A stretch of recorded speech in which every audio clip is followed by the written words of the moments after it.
All right, I think we're on. Hey, cool. We're gonna pretend like this thing is working because I've never done this before. Um, all right, right on. This is wild. I've got like the big screen up. I can see what I'm doing. I'm realizing my camera is not quite as newfangled and fancy as I thought it was, but all right. Uh, Welcome to Box Office Hits #1 live stream, where I, Alex Menace, aka Boom Slice, creator of theboombox.com, that's box with a B-A-U-X because it's AU authentic, will be showing you how to color in a dragon on this here picture. Now, I'm going to say that this is my first ever live stream, so I'm not even sure if it's working right now. I'm really just taking it on a leap of faith, and I can see there's a couple viewers. All right, chill. I suppose someone's watching this, so hey, what's up? Thank you for tuning in to watch my video. That has got me so excited. You see, I was real confused, thinking that I would be able to control this from YouTube. I don't really understand how it works, but I'm controlling it from Google Hangouts, so screw it. I guess it's working. Right on. So I guess I should say that I've done a couple of videos that haven't yet been uploaded to my YouTube channel, and those were actually covering how I started this drawing. So what I'm going to do is just give you guys a quick little bit of background on this piece that I've got going right now. So it started out as a line drawing when it was a wee tyke, just like that. And the basic story of it, which I already described in my other video, so anyone who maybe watched it already or watched that one, I mean, let's be honest, nobody could have possibly watched it. I only showed it to one person. So, yo, what's up, Erica? If you're watching right now, you've already heard all this shit. But the point is, there's a dude. He's like a battle warrior kind of guy, and he's getting chased by a dragon. Now, the title of this piece is That Day That You Did Not Get Your Wheaties. And the whole point of that was, like if you're a warrior and you go out on a quest, this is all I said this in the other video. So when it gets up on YouTube, you can just watch that. I'm like way more on my game at that point, But the point is, you go off on a quest, you piss off a dragon, dragon's chasing you, wants to eat you, wants to get a little revenge because he's a spiteful mofo. And, the average warrior would be like, forget this, I'm going to fight this dragon. I got a sword. I got these arm plate things that are not like shields, and I suppose wouldn't really protect you from fire at all. But you're a warrior. Dodge the fire. Don't be a wimp. But he didn't get his Wheaties, so today he's not a champ, and he's running for his life. He's gonna jump over that root because he's already tripping enough. He doesn't need to trip anymore. Yeah. So then the next step we went through was actually coloring it with some marker. And the way I did this is a little trick where you actually take this image back here, scan it into your computer, and then reprint it out onto marker paper, and then you color it with the markers. So actually what I've got here is like if I was to scan these both in and throw them on Photoshop, I have a completely editable, natural looking line drawing and a color drawing. But wait, there's more.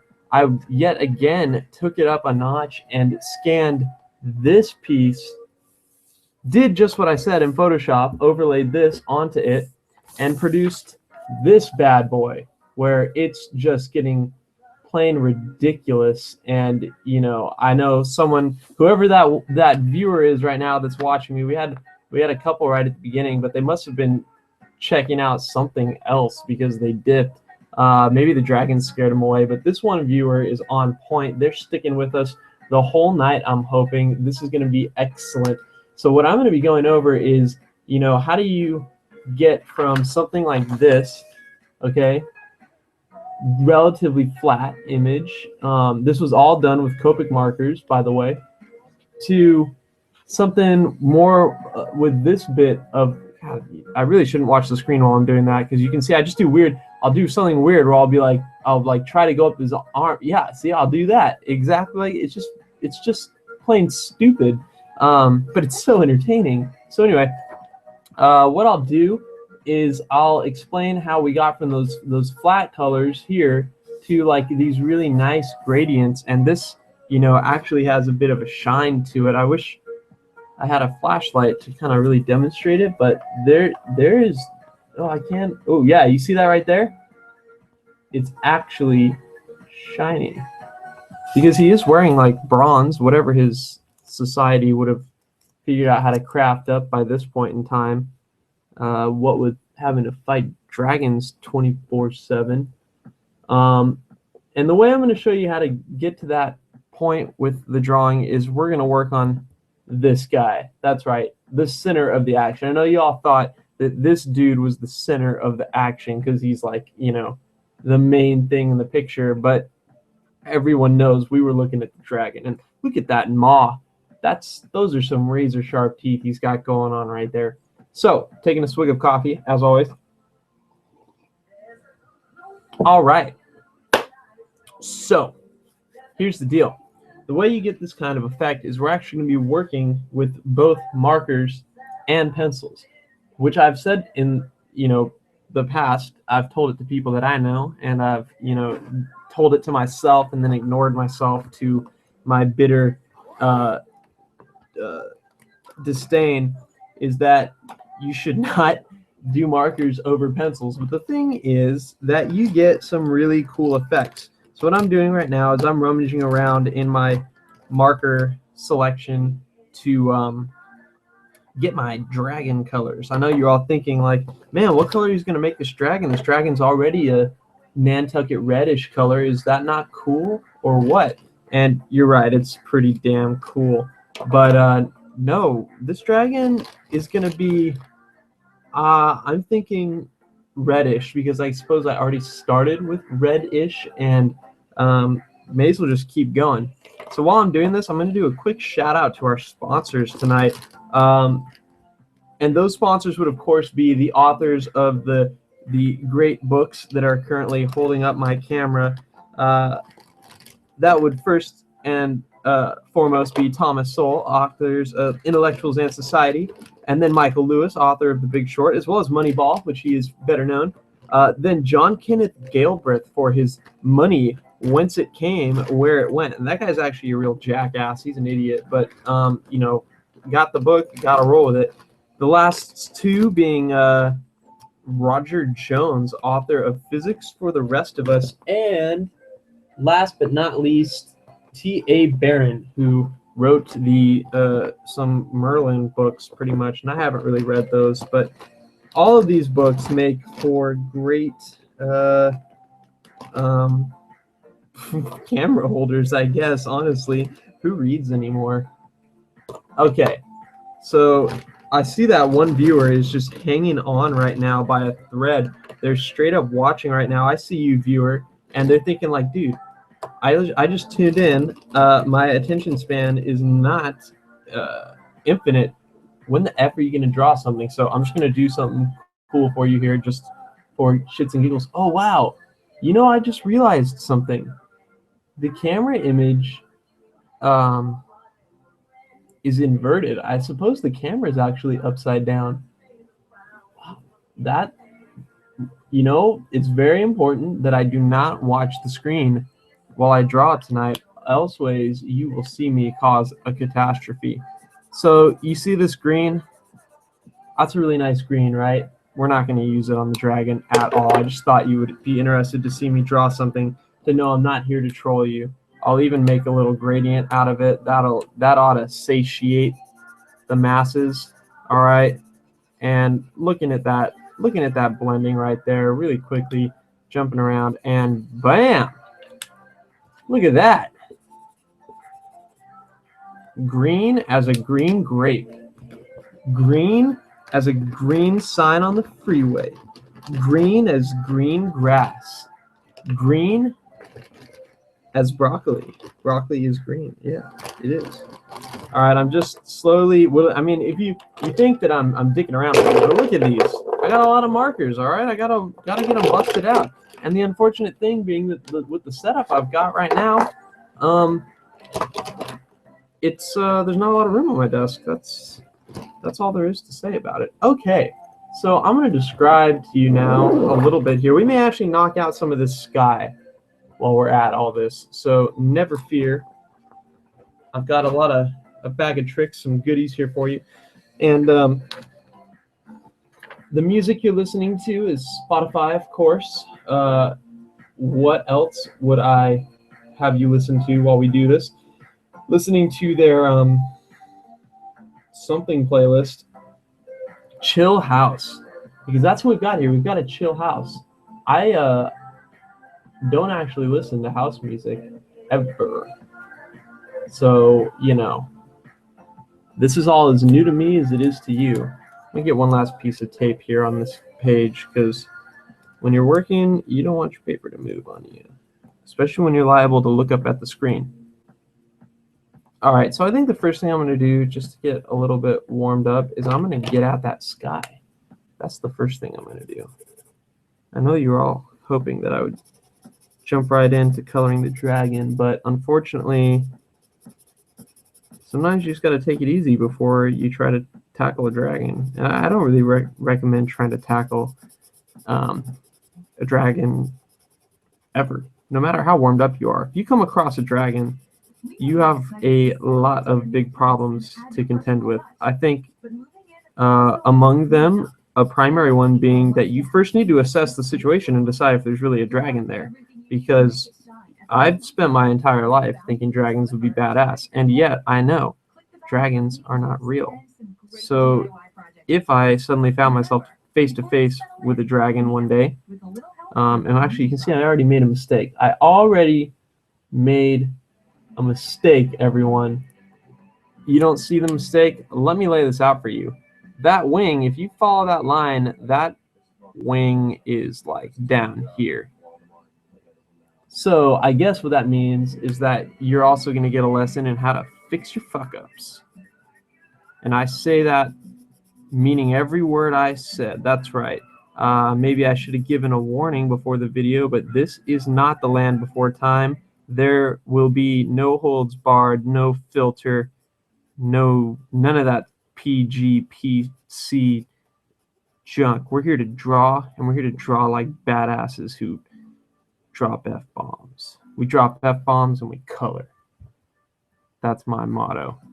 So we're going to have like a very odd dynamic here tonight, because usually my my drawing form makes it sort of difficult to see what for people to see what I'm drawing in the bottom left corner, and I suppose for you guys now it's going to look like it's very difficult to see what I'm drawing in the top. Damn, this is top left to me, but it's top right to you. There you go. All right, but we're going to persevere. That's all there is to it. So I really hope that you can see the way this color is changing on this, you know, the sky in the background down here. So I'll say a little bit, because I'm certain that whoever's watching out there is a total utter novice with Copic markers, because I mean, I'm really good with mark. I'm not even using a Copic marker, man. You see, someone from Copic could be watching right now and being like, hey Bill, I got a potential sponsor situation here. This guy tagged Copic markers in his video, and we should watch it and see if he's any good, see if he does our product justice. And then here I am drawing with, you guessed it, Prismacolor. That's just devious. I'm impressed with myself. But anyway, I'm pretty good with any kind of art marker that goes from these alcohol-based ones all the way to paint markers, Molotovs, all of those. I just get funky with that stuff all the time. It's so funky. But never Crayola. Just forget Crayola. Crayola is not artistic. Kills children's dreams. I cover that in another video, so stay tuned for that when that one comes out. But yeah, so I'm assuming, like I was saying, that whoever's watching this doesn't know jack squat about coloring with markers um, because you know I'm not. It's not like I'm famous or anything. So why the hell would they be watching this video if they knew anything about markers? They would be like, "Oh yeah, I'm gonna watch Prismacolor tutorials online." Don't do that. Okay? See this finger saying, "Don't do that." All right? Because I'm actually better, and I'll show you better tricks than those videos. So explanation of what I'm doing right now. As you know, I'm filling in the sky, but let's get into a little bit of a conceptual breakdown into why I'm doing this. So the way the markers work is they're alcohol based, and then they have like a bit of a chemical in them. It's called like xanthine or something like that. It's sort of the base for the pigment. And what you really want to do whenever you're getting into doing this is lay down a base coat, because once you do that, you can walk back into it and start doing things like blends with other shades over it, things like that. Like the ink will reactivate for a short portion of time. And by short, I mean like, you know, as you see, I left this alone. I've left this alone for a cool 10 minutes maybe. How long has this video been going? Hell if I know. I don't have a clock anywhere to keep track for me. But the goal is to finish this drawing in this video. So, you know, if you happen to be out having sushi right now and you're like, man, I can't pay attention to this phone I'm watching this video on, I need to gobble down this fuck. I was gonna say something cool like knowing the name of a certain kind of sushi and not like California roll, because you know you can get a California roll at a gas station these days. I wanted to go for something fancy like raw ahi, something Asian Japanese name of fish, but I couldn't think of anything. So whatever the hell you're about to stick in your mouth, stick it in your mouth. Coffee. So if you are, you know, on a little bit of a sushi binge right now and you don't feel like watching, by all means, go the hell away. I don't care. I mean, I do these videos for my own satisfaction because it makes me feel cool. That's really all it is. And that says a lot to you about the kind of life I currently lead. That I feel cool making videos for potentially nobody. And the reason I say potentially nobody is because if you're the kind of person that gets a kick out of just making videos regardless of whether anyone else is watching, then you know you may be making them for yourself, but you're a nobody. So you're making them for nobody. That's the way I feel. So welcome to the void. Anyway, there's a lot to do on this picture, and I'm getting that base coat down real nice here. And we're just gonna handle this sky. We're gonna make it our bitch, so to speak. We're just gonna really get at it, and you know, everything's gonna be great. I talked in one of the other videos about working with values, and I wonder if I can focus this. I'm sorry for moving the camera right now, but I'm just hoping to focus it a little better. It doesn't seem to want to really get a good focus. You know, if you know what, here I'm gonna throw my phone number out there right now. All right, and maybe we'll do this like talk radio, and we'll get some callers on here, because for the fucking life of me, I cannot figure out where to get a good webcam. And I mean, when I mean a good webcam, I don't need something with a lot of fancy built-in features. What I really need is a camera that'll mount up and has manual focus on it, because I am tired of getting cameras that won't focus on what I'm trying to do. I'm trying to, you know, entertain a crowd over here, and it's just not doing what I need it to do. It's not, you know, it's a little bit blurry. And sure, you get a lot of the vibrancy, and it's an ode to my skill that you can still tell what this is. I mean, look at those trees. There's no confusion about what those are. Those are trees. Swag, we lost our viewer. All right, they're gone. Whatever, I don't care. And our viewer is back, ladies and gentlemen. This is great. We're having a little bit of nonverbal interaction. I think that's really important with people in our generation. Nonverbal communication is really key. We may be the best at it in the history of human society, really. I mean, we don't talk. We don't talk enough, guys. That's why I'll be talking this entire video. Just a heads up for you right there. If you're wondering what I'm doing over here, this cool little like gradient I'm establishing, that's going to be for the sky, right? Should be pretty clear. And I'll tell you what colors I'm using in a second because I'm actually missing one, and I'm gonna go hunt it down. Let me see. Oh, there it is. That's a lovely color right there. Just beautiful. What else we got? We got a pink marker with a blue cap on it. That's not helpful at all. Open Gangnam Style. Got it. Okay. So here's the colors that we are going to need for this sun. One last one. There we go. So, again, I'm going to beat this one into the ground every time I do one of these videos about coloring with markers. But as a general rule of thumb, to play it safe, if you don't have the color, like what I mean is this color, Copenhagen blue. You can't read it at all, but I just read it for you, so trust me, I'm not lying. All right, that's Copenhagen blue. I don't know how you mix Copenhagen blue. All right, this is cerulean blue. Wherever that title is, cerulean blue, trust me. All right, an essential color in every color palette. All right, I don't know how you mix these colors, and I reckon you don't know how to mix these colors either. So when it comes down to markers, you really, if you want to have a wide variety in your color palette, you need to invest in the colors that you want to use.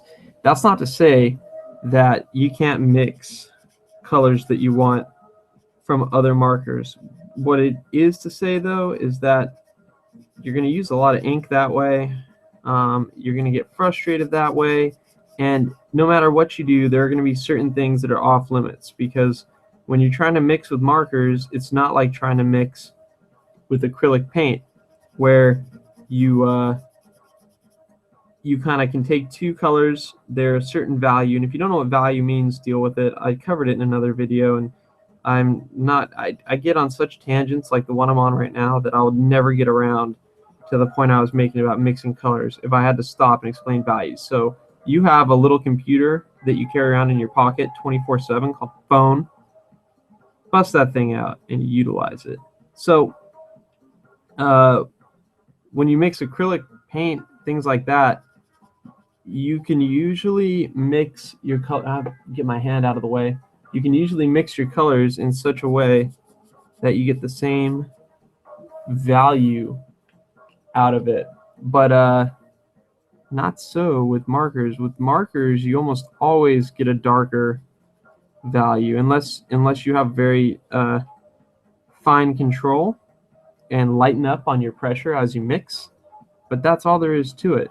So just go out and get yourself a good selection of colors. Like, you know, you'd probably be fine working with like 5 or 6 colors. There's no doubt about that.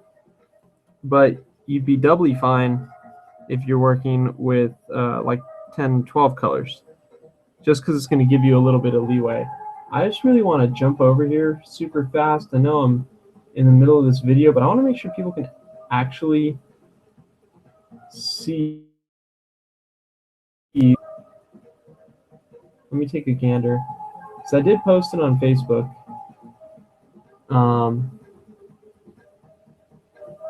Hey, our viewer's back. What's up, viewer?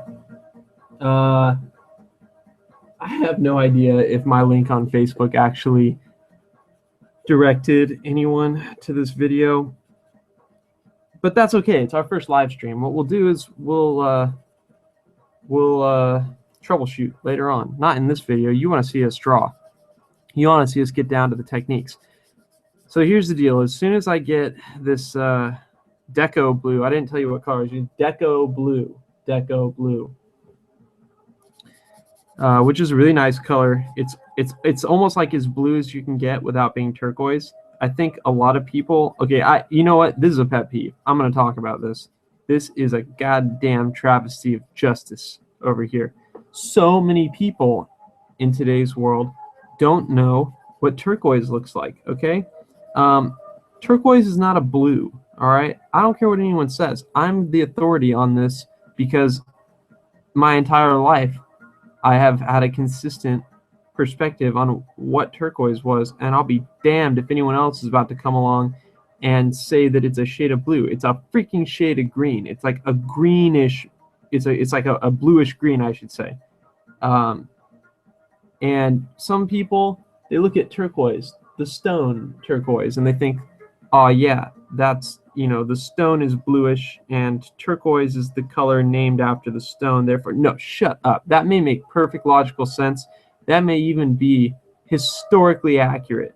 And I defy it because to me, turquoise is not related to any blues. It's a color you can blend in a gradient with a blue and it looks great. And that it just shut up, basically. You just that's not how we roll. So Deco Blue, it's about as close to turquoise as you can get before you migrate away from the blues. And that'll be that. All right, T. We're now ready to jump in and start actually blending a wee bit. But first is first, and I hate doing this to you guys, but I just need to look at some references of the sky. I did this in another video, and for some reason, I'm just stupid about this. Okay, sky on Pinterest. I'm looking at sky on Pinterest right now. If you want to follow along, just type in. I typed in shy. Oh, that's ridiculous. Sky, SKY. I typed that in, and right from the get-go, I got things that I've pinned. That's not. I'm searching sky, you dick.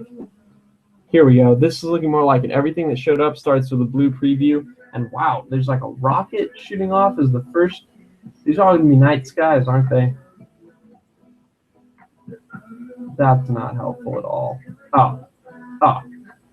Here we go. Great. Well, I'm looking at a reference image here that shows that the sky gets lighter as it goes further back. I'm kind of of the opinion that that's not how the sky works, but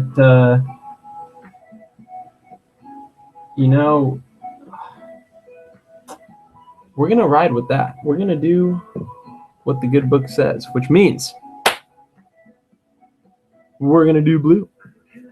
So we're busting out here with our Copenhagen blue. All right, that's this color over here. And we're gonna jump in and start filling in these zones up here. And we're gonna go down to like this-ish level and start blending them because I want it to look like the sky actually did a bit of blending color.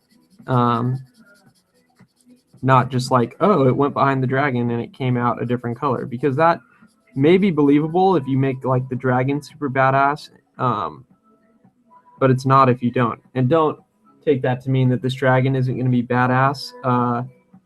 This dragon is going to redefine the genre that has dragons. What genre? Fantasy. Yeah, that should have been a lot more. I should have been able to pull that one off the cuff, is what I'm trying to say. And I couldn't do it. I let you guys down. But I'm coloring great, don't you think? And I think you are looking great tonight. See, when I'm doing these videos, right, I always am going to imagine that there's only two kinds of people in the audience, all right? Babes and art guys. So to the one person that's currently watching, I want to say, first off, if you hang tight this whole video, just give me a call and I'll send you I'll mail you a an original. I'll mail you an original Alex Jimenez, aka Boom Slice, creator of the boombox.com. That's box with an AU for authentic artwork piece. Not this one, sorry, but that's just because I need to use this one for something later on. I ran out of toilet paper is what I'm trying to say. So I'll send you something else. You know, that's all. That's what it'll be. So you hang on, and I really appreciate what you're doing. Again, if anyone ever feels like calling in, I have my phone literally right here, and shit's going strong. So if you want to call in, that'd be great. Crazy. I could throw you on speakerphone, and you can be part of the video. How's that? That sounds like a great idea to me. But you don't have to do it, as long as you just, you know, as long as I see that one viewer on that link. Oh, I mean, that it just makes my day to know that someone somewhere is watching. And I do believe that live chat is open. Let me take a look here really fast. I know you don't want me to. Is that get out of your control room?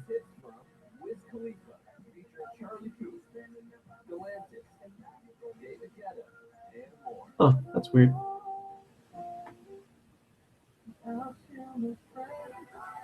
Let me see. Chat. Is chat open? Is it working right now? Can I make a little, can I, if I want to chat, where is it? Hey. Or should say, hi viewers, even though I know there's only one of you. That's great. Feel free to respond right there if you want. If not, just keep watching. So stoked over here. It just makes me feel great. All right. If there's anything you want to see me do or hear me talk about too, like, you know, I can't think of everything, right? Anyway, we're jumping in here. We're getting our Copenhagen blue all up and all over, down and dirty with this deco blue. And it's, you know, one thing you'll notice here is I'm employing a pretty high contrast on this fire. That's going to be good soon here, because I really want to go for like a Capcom type look on this picture. If you don't know what Capcom is, maybe you didn't play enough arcade games growing up. I didn't really play a lot, to be real, but I always thought that like they're like Mega Man, all those guys, pretty cool guys overall. I would go out to the movies with them. You know, I would have sandwiches at like a Panera or some shit like that. Yeah, I'd do that. They're cool. They got like a good style. I'm all about that.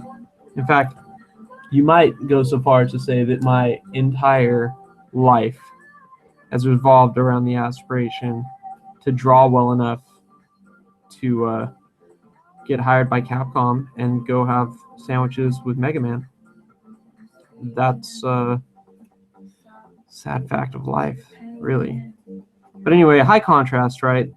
That's the thing. And we're going to use that to make the fire pop. It's going to be kind of like the way surf art makes fire pop. Although this is definitely, I'm going to say this about the way I draw fire. You won't find people teaching you how to draw fire this way anywhere. But you will, I mean, if you keep watching my videos, you will. That's what I should have said. Damn, if only I was better at making these videos. So what you just saw me do there was a 3-color blend. I went from Copenhagen blue, threw in some of the cerulean blue, and this is why cerulean is such a clutch color overall, because it's not monogamous, man. It'll mate with anyone, and it does it without shame, which is great in today's, you know, society where we're all, you know, everyone's very open about their sexuality, and it's good to see that our markers and their you know, color personalities can fit right in. That's just how I feel.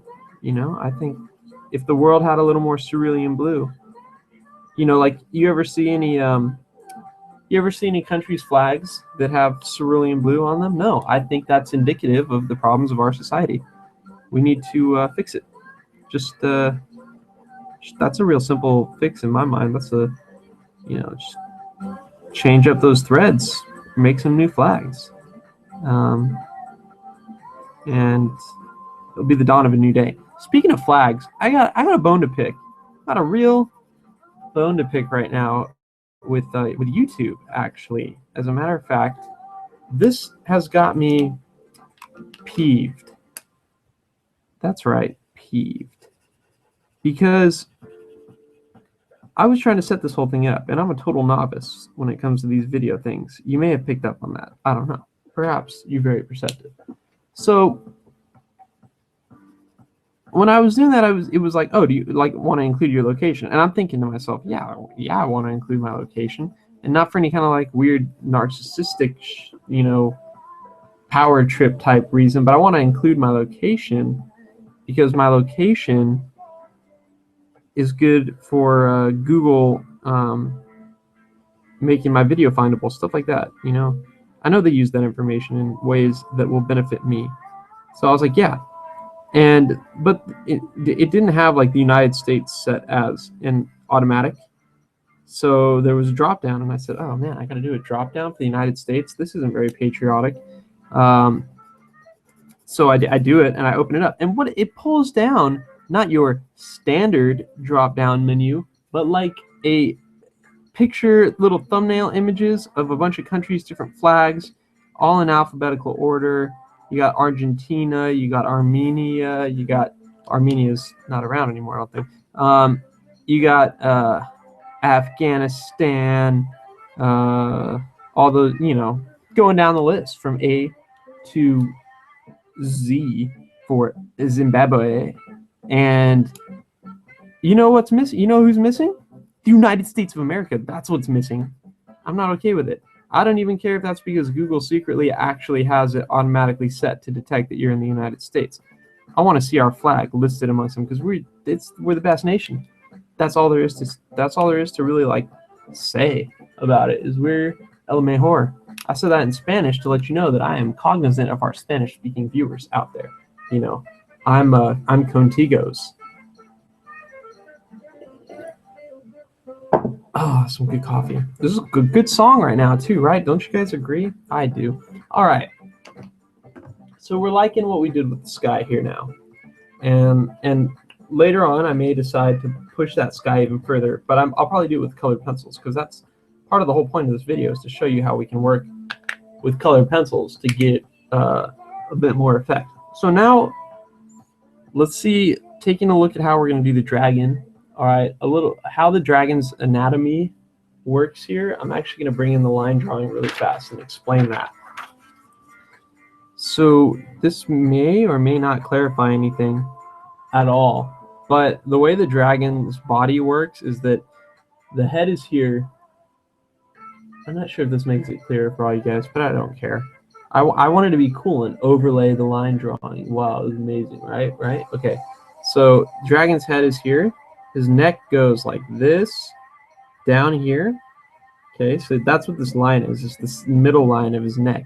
And so he's got like a powerful like dragon neck on him, all right? And then the body comes up here. Here's the arc of his back, and then that comes down, and the tail swoops around behind like that. And then his legs are coming out right here.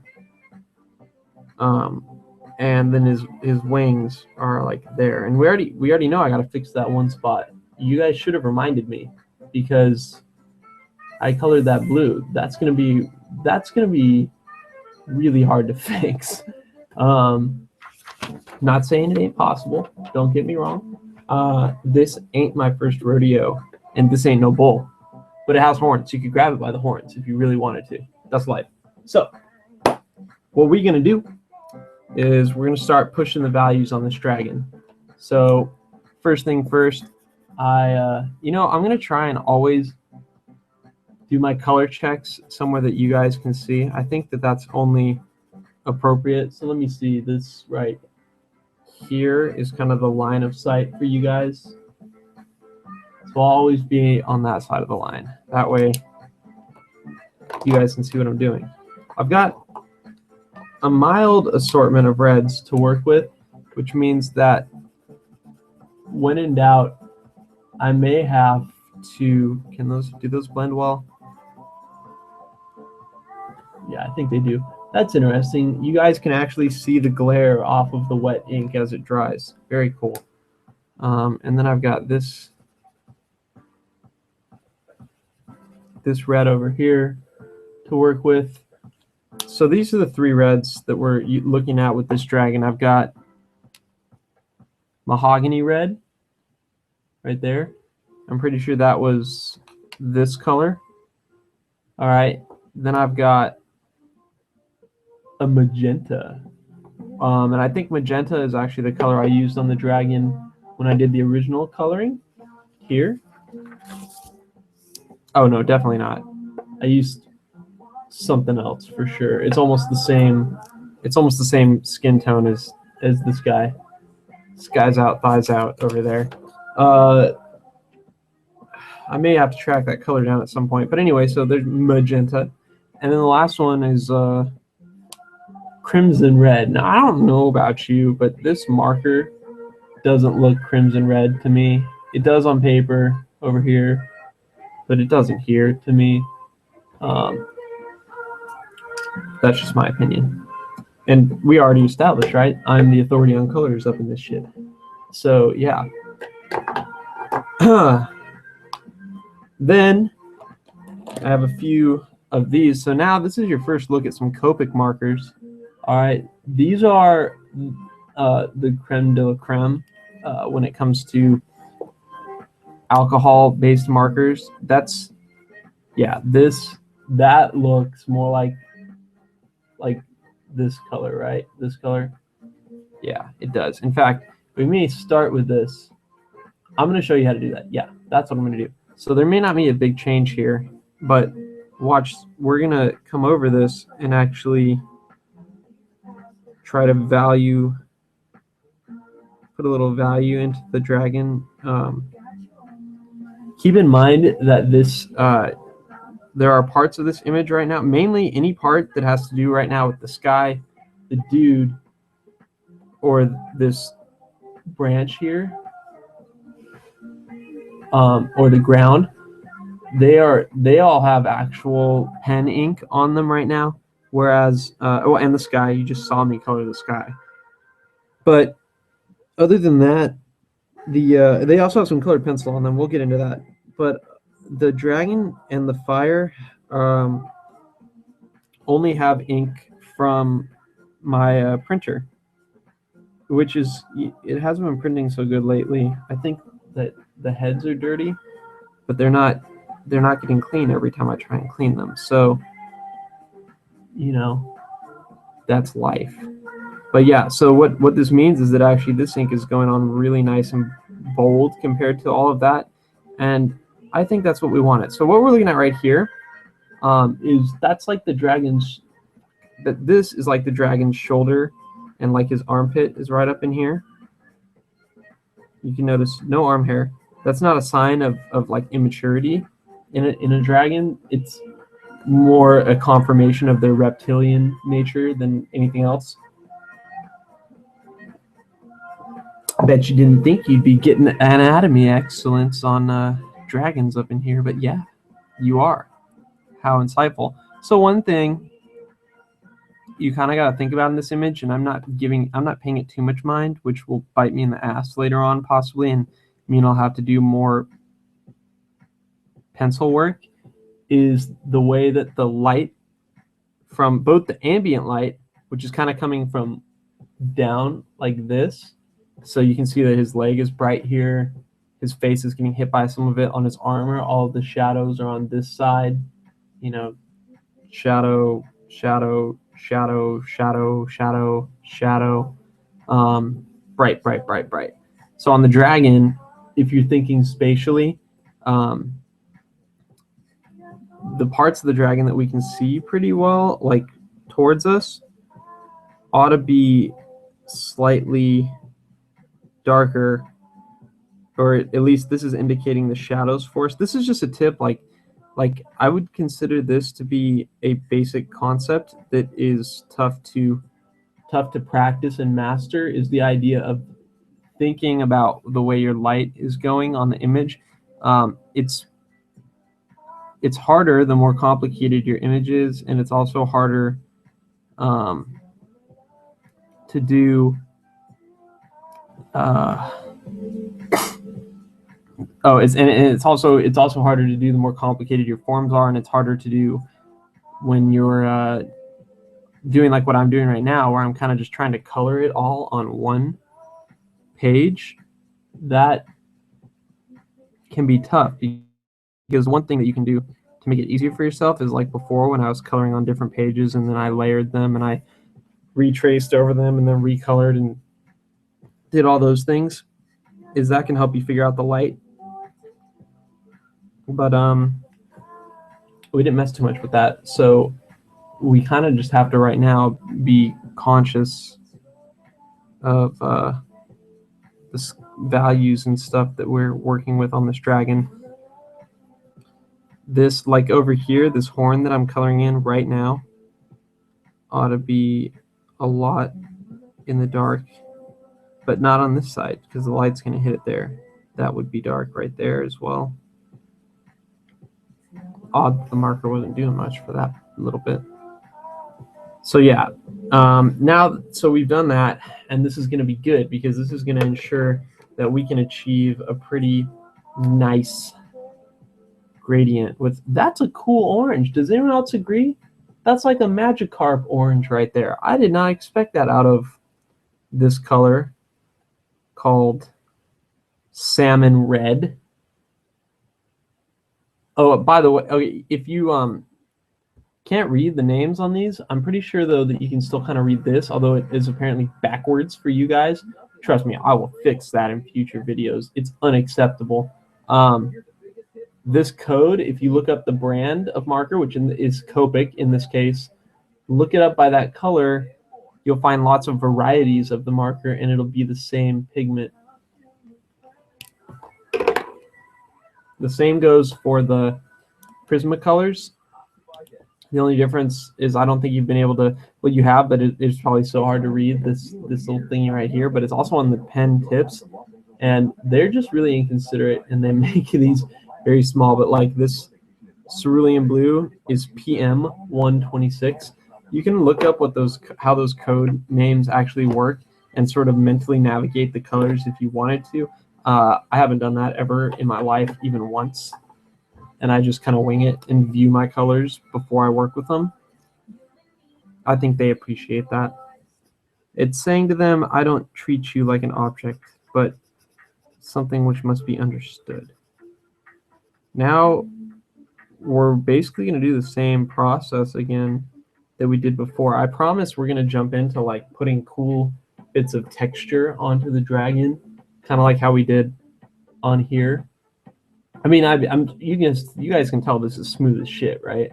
Like, there is no, like, I tried to make that look as much like bronze as I could. So I hope that's working. Well, what we're going to try and do with the dragon, once we get all its colors laid out, is we're going to actually try and make it look kind of scaly and vicious. Get these shadows. Another thing to keep in mind as you're going along doing shadow stuff like this is there's probably going to be one big area of dark colors of shadow. So in this case, it would be the underbelly of the dragon. And then you kind of want to, that'll be like the darkest area on the dragon. But you see how I was like very fine right there on his nose with that little bit? That's because this underbelly is totally blocked out by the top of the dragon, so there's not a lot of light hitting it. But the rest of these areas get reflected light on them from other parts of the dragon, so they aren't going to receive, they aren't going to get as big of a shadow cast because it gets canceled out. So I guess the idea I'm trying to convey to you is that the darker you're pushing shadows on an object or on a character or anything like that, you need to keep in mind that the darker you go, unless you're in that really big area of shadow, then the more conservative you have to be about how you lay them out. Like I did a pretty big section right here, but then over here just a line. I didn't like block out another area and then fade it in there. I just said line there. Or like here, it was just a little bit of the shape. The part that is tucked into this creased area on the dragon's chin, and that, you know, that part. You'll notice I didn't add anything here because I figure a decent amount of reflected light or, you know, ambient light is going to get to that area, and there will just be the shadow of the form, of the larger form here, of the jaw, to help define that. And then I cast the shadow that the jaw would take along the neck right here. There would probably be maybe some right here too.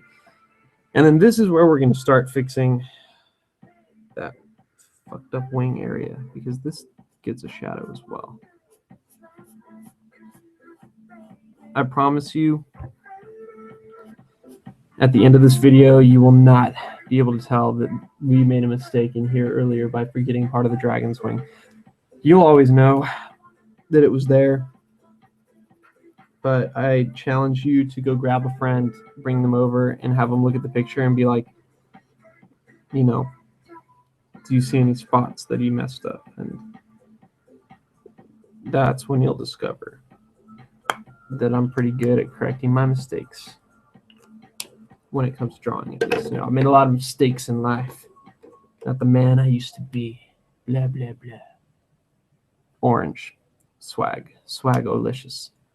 So we're gonna, now I'm gonna, I don't know if that's appropriate, because, you know, we didn't hit this yellow yet with a yellow the way we did with that pink earlier, and I think that that's a critical juncture. So I'm going to, oh, we got a little Obama on this track. Doesn't matter what you look like. Doesn't matter if you're black or white or Hispanic or anything. None of it matters. You don't even matter.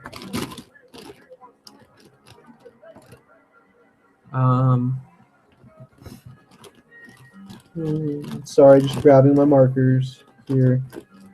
I would have had them all laid out on my table, except for these. This contraption I have holding up my camera is in the way. The unfortunate realities of trying to webcast. Yellowish skin pink could be useful. All right. Oh man, viewer, you were holding in tight there, man. Viewer, you disappeared on me for a second. I was gonna send you something, but now with that kind of flirty nature, I don't know anymore. I thought we had something. That's a pretty intense yellow, don't you guys think? Yeah. And that would work. These two would work together pretty well. The way those blend, pretty nice. Oh, by the way, you don't have to be a friggin' magician to blend colors like I'm doing here. You just need to know which colors work nicely together. And then practice. Because there are definitely some markers that don't want to blend together. They're not friends with each other at all, really. So we're gonna jump in, and that didn't do much, but you know, this isn't doing much either.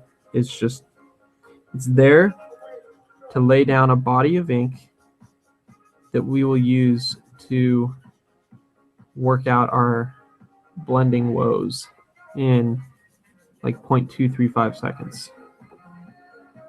Yeah, you saw what I just did there. Bernoulli sequence 235. Oh, wild. Bringing a little math into the drawing schedule. Chill. Getting that knocked out quite nicely, I must say. And then, so remember, light hits it. So lighter, darker, kind of, makes a lot of sense, I hope.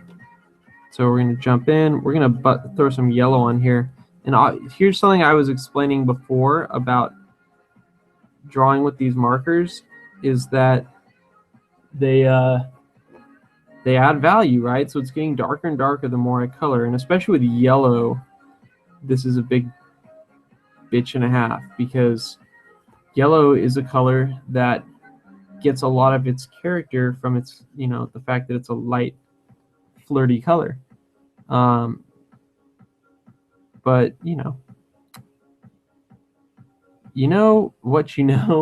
is that this too was part of the dragon. I really am just messing up over in that corner, but I think we're gonna leave it alone, because I don't think it's inconceivable that his shoulder might be like angled down a little bit, like he's doing some kind of awkward dragon flap, because he's getting really close to the ground and he's trying to get in between these trees, and he's a big ass giant dragon. So I think we can work this out, and if not, I can fix it with colored pencils later on. I'm just gonna hold tight. It's getting very warm in here, so I'm just gonna like very quickly take my jacket off, because shit. Oh,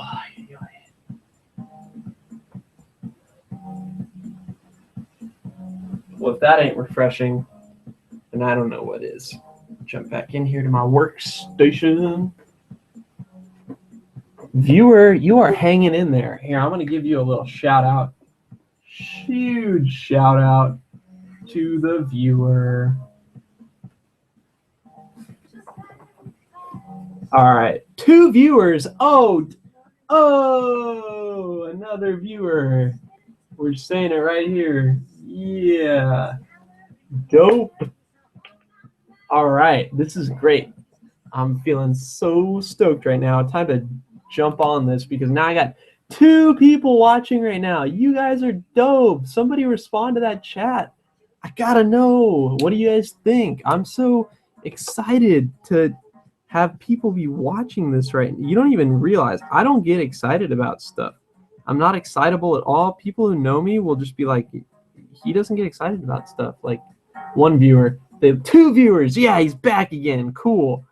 Every time they leave, and I get so sad for like a cool second. Just, oh man, 2 viewers right now. So great. This is, guys, I should have brought pizza, and I could have had it, and you could have either pretended to share pizza with me, which, I don't have an issue with that, or you could have got your own pizza, and we could have all had pizza at the same time and made believe that we were eating pizza together while I drew and you guys watched.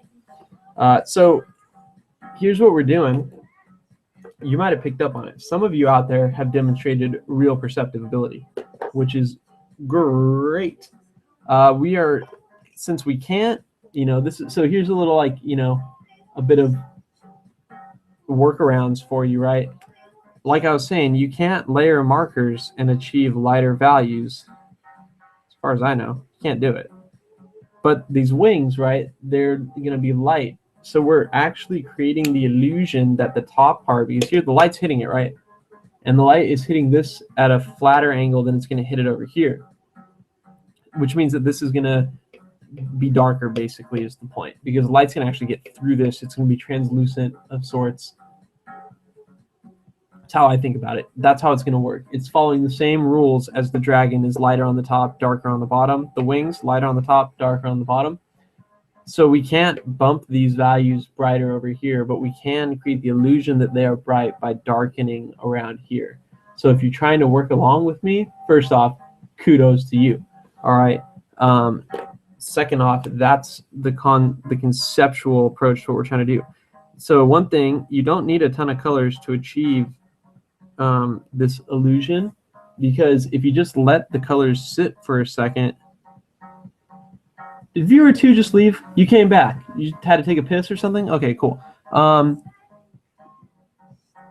You only need like a couple of colors, because what you're going to do is just layer them on top of each other, and then if you let them dry for a second, you can see they darken each other. They add value.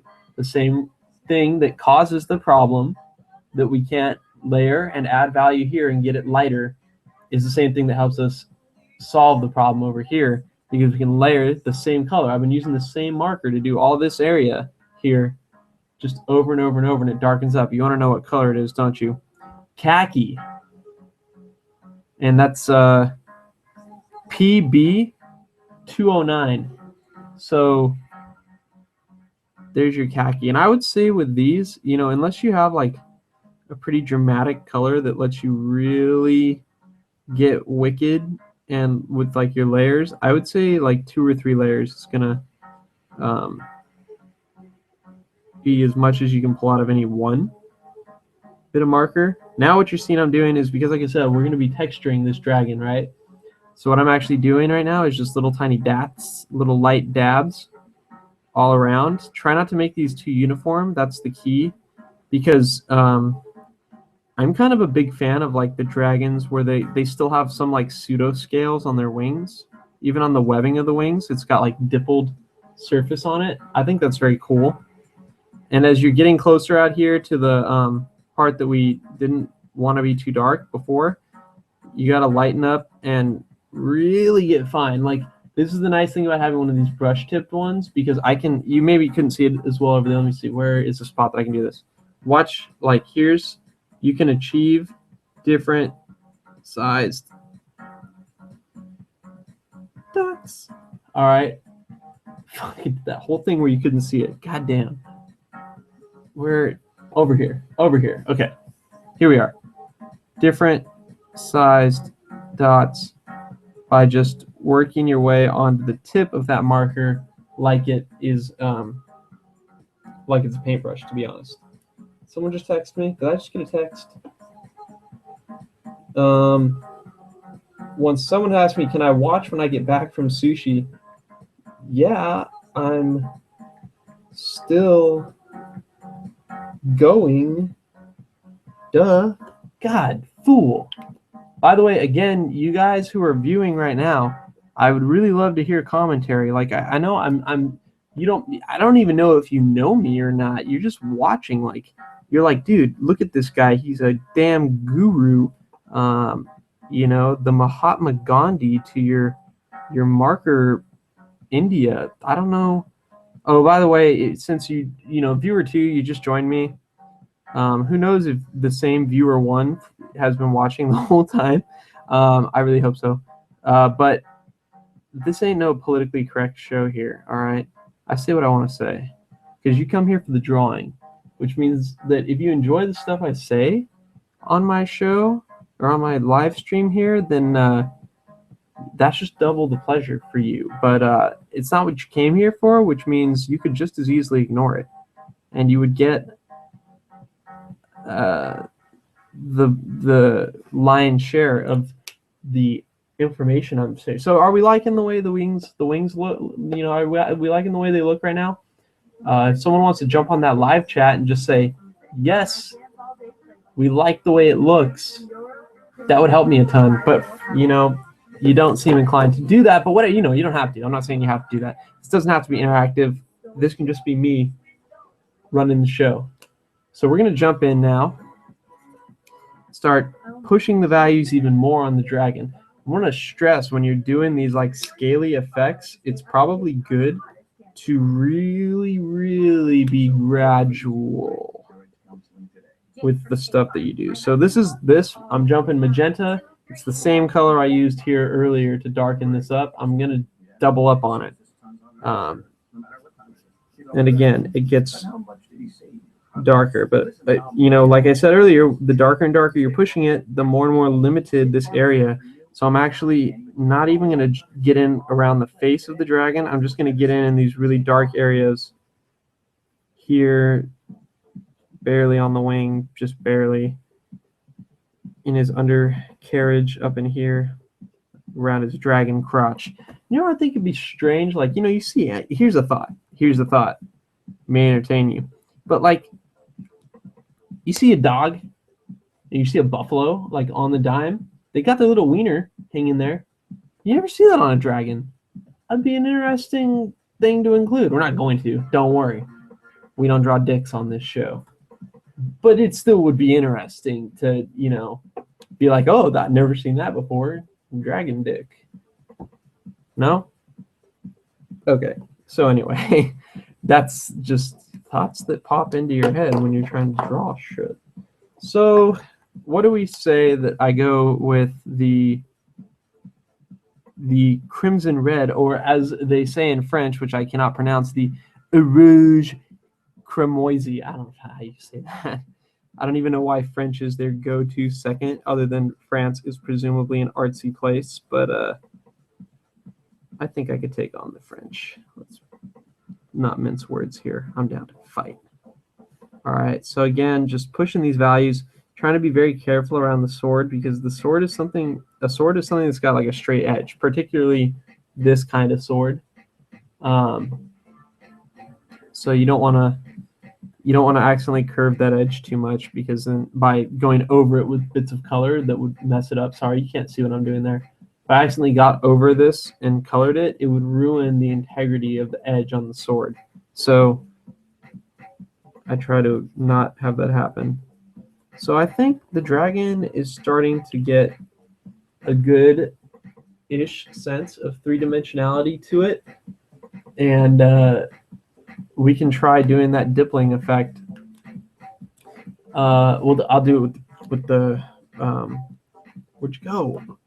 Do it with the magenta. So we're just going to look at this back right here. So you can either do this with the pointed tip. I don't know if you've noticed that each of these has 2 tips. It's kind of standard. Like if you looked up the markers I'm using, you'd understand. Chisel tip, which you can get really fine point. Pointy point, which is you get a pointy point. And then some of those other ones had a brush tip that you saw. So you can get the effect of all of them. If you don't have a brush tip to work with, I recommend working with the pointy tip to do this. Here's the brush tip. You'll see it in action right now. Brush tip in action. Not in action like it's not doing anything, but in action. That type of thing, you know? Bam.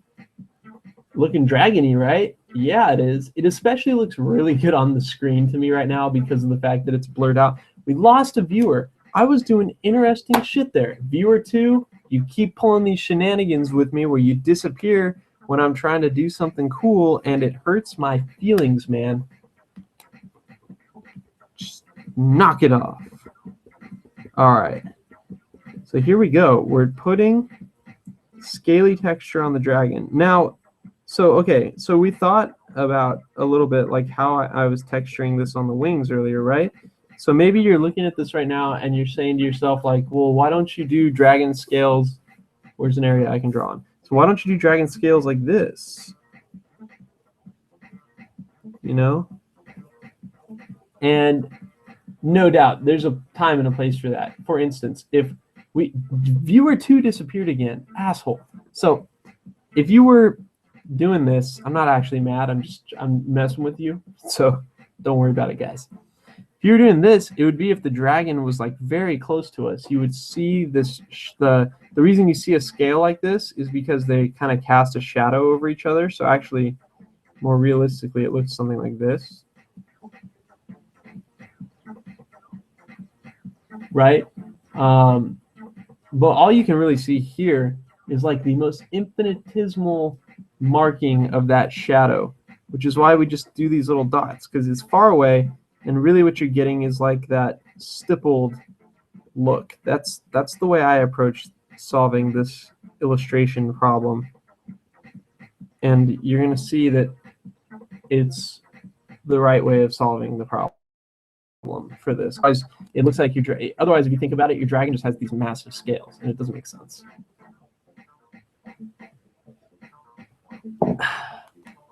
So we'll jump over here to the neck. Again, oh, you gotta watch out. Don't switch your marker too quickly. Make sure you're using the right marker, guys. You switch your marker at an inopportune time, that's how babies get made. So, yeah. So there we go. We're coloring that little bastard in. So leave the horns alone. I know there's someone out there that will try and follow along with this someday. Leave the horns alone for a second. I'll talk about dragon horns momentarily. There would be There would be even a more pronounced dippling effect up here on the dragon's chin, mainly due to the fact that the scales would be so connected into each other. Like go look at a tortoise's head, okay? Like Google that or something. Get a picture of a turtle's head and you'll see they have the bumps from the scales, but they're not like overlapped scales.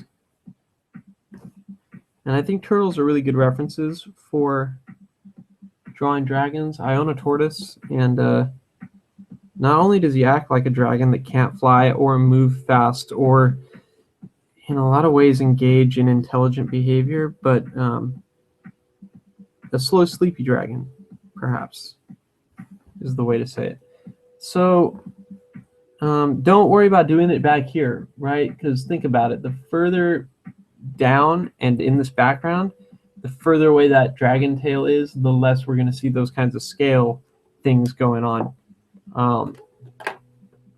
Yeah, I mean, I've been like a big fan of drawing dragons ever since I was a little kid. So if you're feeling a little overwhelmed by like, damn, this F knows some dragon drawing shit, like where's he busting this out? It's just time and practice.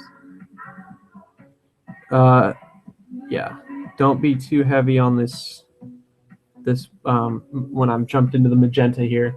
Don't be too heavy on doing those dipples, because you don't want to, again, look too much like the shadows, like you're darkening up the lighter areas too much. And then I'm just going to give him a little bit here, not even on the legs, not even going to do it on the legs. So, all right, our dragon now has some texture on him, and it is a he. Don't get me wrong. Viewer 2, we've lost viewer 2. He's gone. He, she, it, they. Yeah. Oh well. So now what? Now what? Fire? Anyone? No, we're gonna talk about the horns. Forgot about that. This may be something better done with colored pencils later, but thinking about the horns, they have shape to them, and we're going to try and start defining the shadow caused by that shape a little bit. And I think that's all I really need for now, is just something like that. Maybe I'll put a little more, and remember to go with the form here. That's super key. I was doing this drawing originally for a class at FITM, and didn't get, you had to do like a bunch of them every week, so there's no way I have time to take all of them like this far. Although, you know, if I was, I'd be killing it. I mean, I'm killing it already, but I'd be killing it more. And who knows if you need that or not. But so it's really, you know, one thing you should always consider is that you can try taking your drawings further. Don't treat your drawings like they're your scraps, okay? Because that's how they become your scraps. Treat your drawings like there's something to invest in, because this is definitely, when I'm done, it's going to be something that I want to feature. It's going to be something that I want to, you can get a bit of dippling up here. I forgot to do it. It's something I'm going to want to blow up as a portfolio piece, etc., etc. Yeah. All right. Man, viewer 1, you're a champ. You deserve something. I don't know who you are, but you deserve something. So what did I do here? Okay, with the horns, I outlined the curve that goes around the horn. So there's a curve that goes around the horn. Each one of those little curves casts like a tiny shadow, and what we're gonna do is later on come in with a colored pencil and really like dig in those shadows. We're gonna do it everywhere to really bump the values. And I know you're sitting here looking at like, oh my God, this is gonna take forever. So don't, you know, I'm the one drawing it. Come on, just come on, man, just deal with it. And then we still haven't even touched the fire yet. Hi. All right, we're gonna jump in on the dragon again and go even darker, because the bottom of this dragon doesn't, I guess if you wanted a something to guide you, you wanted to know like, damn, what should the difference between the top of the dragon and the bottom of the dragon be like? It ought to be kind of similar, even though they're different materials, I think, to the top of this tree to the bottom of the tree. The bottom of the tree is pretty dark and the top is pretty light. So we're going to hit it now with our mahogany red. That's PM 150. You can't see it at all. Don't worry about it. They call this an HD camera. Probably going to have to buy another one. And the more that you build your layers, the more gradual these transitions can get, which is a huge benefit to you because it means you're building form. Like when you look at this guy, you don't see a lot of the actual outlines. Up here in the face, you do a bit, but I like that. I think it emphasizes the cartoon-ish character of it. But like here where I built up the forms a lot, you don't see it too much, and I like that because I've really bumped the lines gone. And that just comes from adding value on top of value on top of value with your drawings by building up these colors. And again, if you have lots of colors to work with, it's not too hard to do that. If you don't, and you build up layers of the same color to get that dark effect, that's another way. And then I'll hit you with a pencil technique at some point here that'll also get you there, except that to be done with caution because the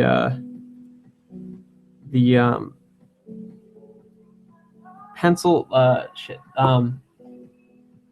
the pencils in the markers, they work together, but they don't like each other. They're kind of like Cheech and Chong, or Starsky and Hutch, or Penn and Teller, or I'm not going to say Batman and Robin because I think Robin is pretty subservient. But if you're watching like the Batman and Robin that had Arnold Schwarzenegger as Mr. Freeze and Uma Thurman as Poison Ivy, and Poison Ivy comes in with her seduction and gets Batman and Robin all riled up and pissed at each other, then you get how it's working. They still win, but they were fighting with each other. That's how the markers and the pencils behave. I think it's a good metaphor. So, yeah, I think I did plenty of work gradienting and doing gradients in there. Alrighty, then you know what? It's time to hit the fire. Fire! Yeah, it's time to hit that shit. So, I may try something here that will revolutionize art as we know it. Maybe you didn't know this, but while Crayola may be a high-profile coloring marker that doesn't really deserve the attention that is thrown at it, one thing that does is BAM! That's right, ladies and gentlemen, ye old Sharpie. Sharpies are freaking great, okay? Because they blend. If you have like 5 Sharpies here, let me make this abundantly clear. Okay, sorry, I have to drop this in here. Look how far we've come, by the way. All right, from this to this, like it's not even comparable anymore. Anyway, what I was doing. Here's our magenta, right? Bam, magenta. So you can see this over here. Yeah, cool. Watch this. Oh yeah, by the way, don't freak out if you think like this is going through. Marker paper is insane. It blocks out everything, but just to be safe, I'll go over here. This Sharpie is all about blending with this marker. Doesn't look like it right there, but you'll see.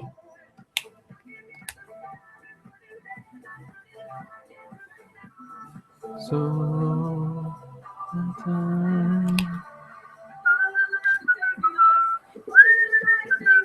there we go. Now it's starting to activate. Oh yeah, this is great. It tears up the paper. This is one thing I gotta say. but it creates a really cool fire effect, right? Wild. And that may have actually tried to go through had I been careful. It's a good thing I moved it. So I'm considering dropping a little bit of the Sharpie action in there. But to start, we're gonna make this fire look fiery. So our yellow. Is anyone else feeling like that yellow isn't quite like it's a bright yellow, but it's not mind-bogglingly bright yellow. You dig what I mean?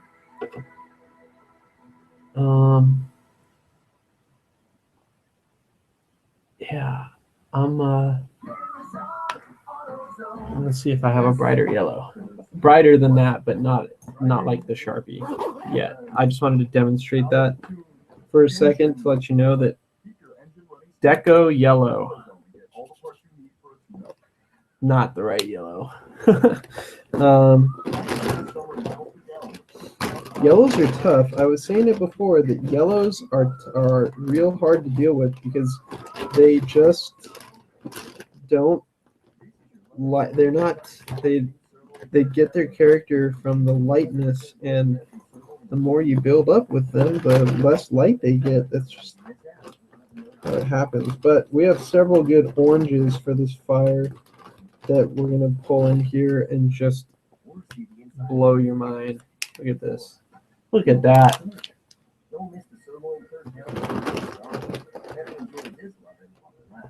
Yeah. So that's going to make the fire pretty freaking dope. All right. I'll drop these. I'll drop them here. There's nowhere to put them. Drop them here. So we still lack for a yellow. So give me a second. I actually have another stash of markers. I have so many markers. Yeah, I don't know if you can hear me still, but I'm over here now really quickly. I've got a sinful number of markers, and of course, here's all my yellows hiding. Pansies.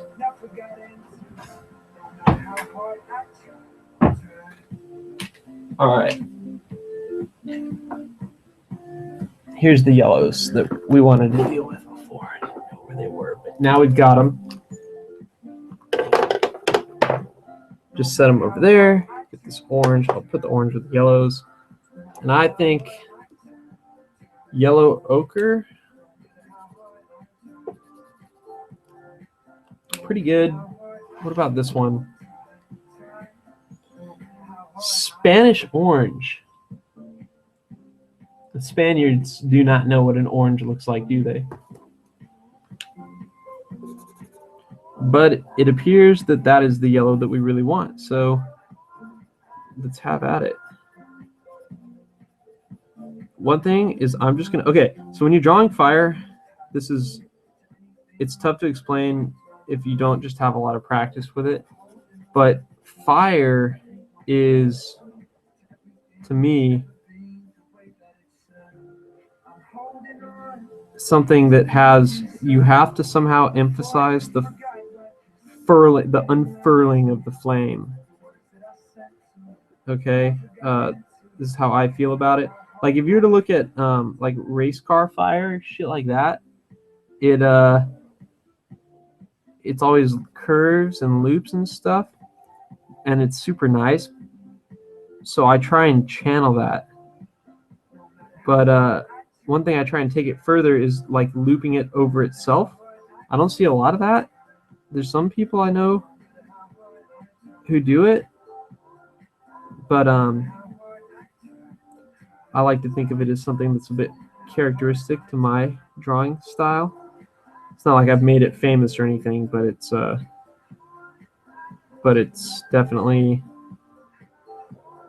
worth trying out for yourself. You know, I don't own a patent on any of these. I'd appreciate that if someone learns this technique here or from me at some point in their life, not to just, you know, use it, learn it, and then be like, yeah, I invented this, because I'll find you. That's all I have to say. I hope I have, I'm just going to block that in completely right here. And it's going to go like this. Yeah. So again, like there is a bit of a consistent approach to how we've done every part of this drawing so far, which is that you're building the colored in areas up, and the fire is no different. The fire, you build it, and the more gradually you build it, the more levels of flaminess it's going to have, which will make it excellent. But also, you're more maneuverable with changing things. You'll just be happier with yourself. Because I could have done like that old fat, oh, viewer one, we lost him. Oh, guess nobody gave a shit about the way I draw fire. Oh well. Could have done the old-fashioned thing like this, where it's like, oh, here's like a region of fire, and then that's the yellow, and then here's the orange, and then we'll use this as the red now, and then here's the red, okay? And yeah, someone would see that and they'd be like, fire. And I use that, like, we may approach fire like that for these areas down here. That would work pretty well. But up here, the fire has character. There's really not just two characters in the image. In my art, I like to think of everything as a character. They're all actors in this play. Blah, blah, blah. But really, the fire is a character, the dragon's a character, the dude's a character, the trees have character, the root has character, the ground has character. Even the sky has character, but we've really knocked the sky back to like secondary in this image because there's just no room for it to be a big major player. I could have thrown really cool clouds in there, which is something I'm prone to do with a lot of my drawings, but not this one. Not today. Another time, perhaps. Definitely. Yeah. So we're getting in. I want to again stress that although we are building this and therefore we have a lot more adaptability and leeway for changing up what we're doing, don't dick around with your edges, okay? Like, get in where you need the color to be, and try not to go out of those zones, because you're gonna find yourself in a world of hurt. Because what'll happen is you'll knock out your edges, but you'll knock out edges that you didn't want to knock out, is what I mean to say. And then try to think about how fire would move as a fluid, because fire has animators know this. Fire has like only a couple of motions. It has like this motion where it billows out and it goes like that, and that's like if the dragon was breathing fire out, it would be doing like that shit, and then it would probably like fade off like that. Or else it has like this move, like here. This is very similar to that. Like it's like a boom. I should have drawn it better at the beginning. And then it has like it's like little burning movements. It has like and then in here it's got its swirls. It's like a combination of all of it, because these billows are it trying to poof, and then these back here are it trying to burn, and the rest is artistic license, but it's employing all those things in a creative way, and that is what makes the fire dope. And just really be careful about those edges. You really don't want to knock out edges that you don't mean to knock out. Like one thing you might be looking at on here, and I don't know if you think it's a mistake or not, but like the tongue is turning into fire. Style choice, completely a style choice. I just like the idea of like, you know, like flames are licking at something, like it's the fire was licking at whatever. I like the idea that the tongue is the source of the fire versus it coming back here. I mean, there could be an intense scene where it's like a bit of both, but that's more what I'm into this time. All right. Ochre, yellow ochre. We don't need your shit. I mean, maybe. Nah. Feel free to test your colors out on your image too. You never know how they'll react. Oh, now that was a bright. This here is a brightish yellow. You know, it still really knocks that back too much. I say it's time that we come in with our orange, and I'm literally using orange, which is this was, man, PM16. There it is. Now the way you're going to do this is that you're going to do the same process you did before, but try to stay within the areas that you just already colored in. Because again, you're layering the fire. Okay, because we want these bright yellows to stick around here, and we want these middle yellows to stick around.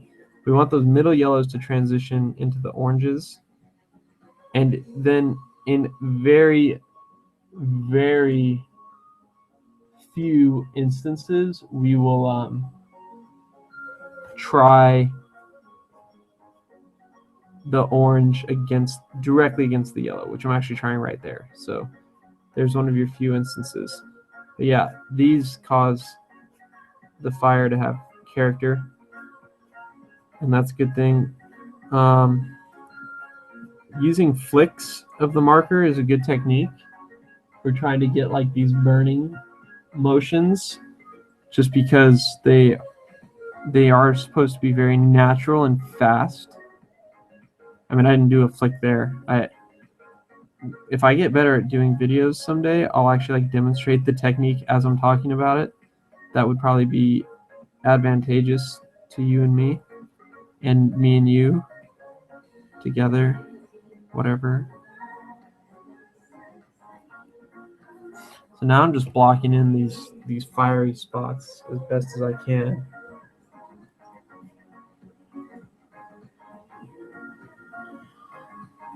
And you know, I should say that like I'm pretty good at markers, but I don't want anyone to really like look at these videos and act like I'm like the expert on all of these topics. Definitely reinforce your knowledge. Go out, read a book, go look at reference images, look at other artists. Don't do it now while you're watching my video. I mean, watch my video, shit. But yeah, like later on, you want to get your bearings. Go try out some drawing books. Go look at illustrators that have done like fantasy art. Well, maybe you're not totally invested in doing fantasy art like this. That's fine. I do other topics in my drawings, but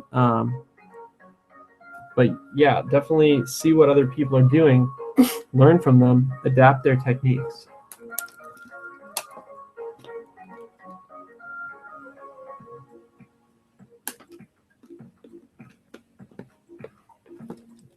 Sorry, just having some water there. And everyone's like, what? You were drinking coffee earlier. My coffee has gotten cold. Because I'm doing this video, I cannot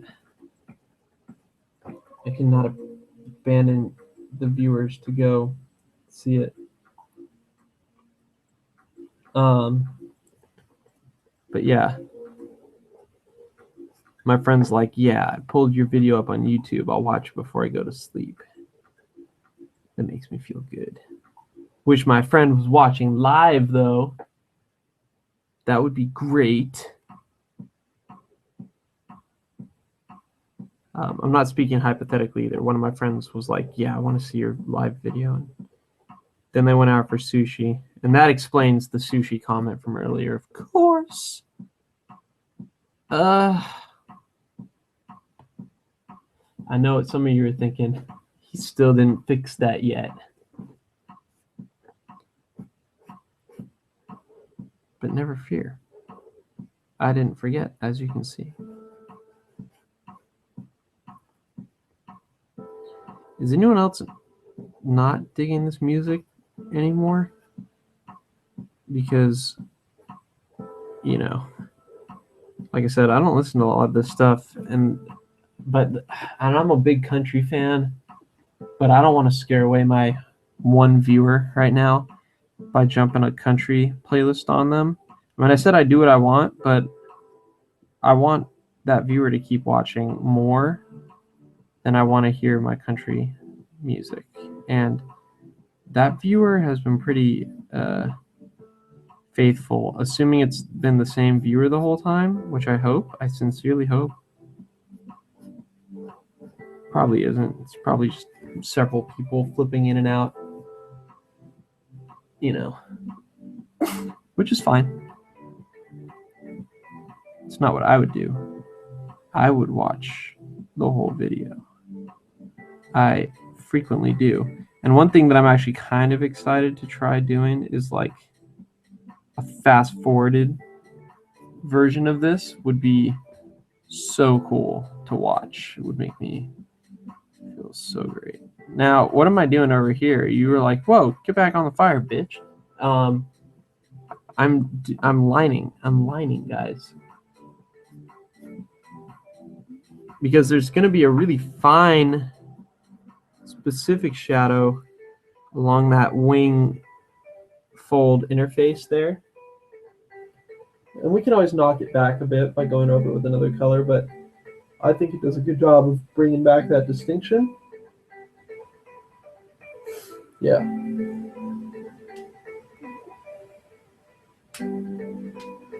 It's been a long day.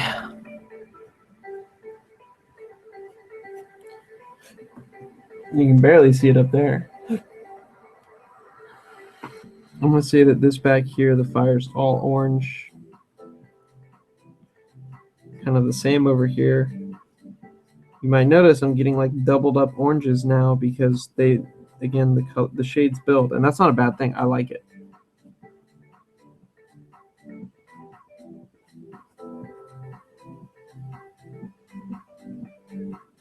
Yeah. I'm liking that. Me likey. So, you know what? Wait, hang on.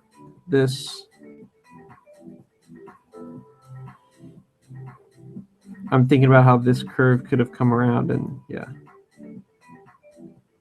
Sometimes you just want to take a step back and look at what you've drawn.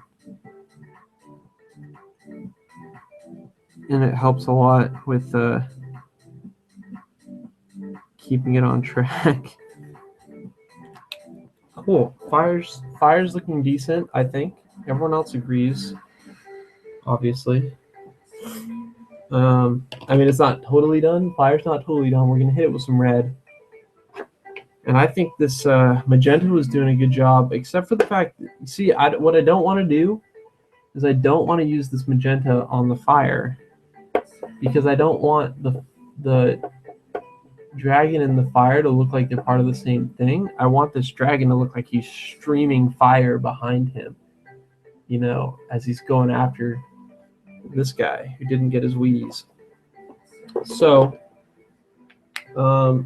you know what? This was a perfect time for me to make a decision that I'm going to finish the fire using colored pencils. And that's how I'll demonstrate the technique. Because, I mean, we're going on an hour and 42 minutes with this video.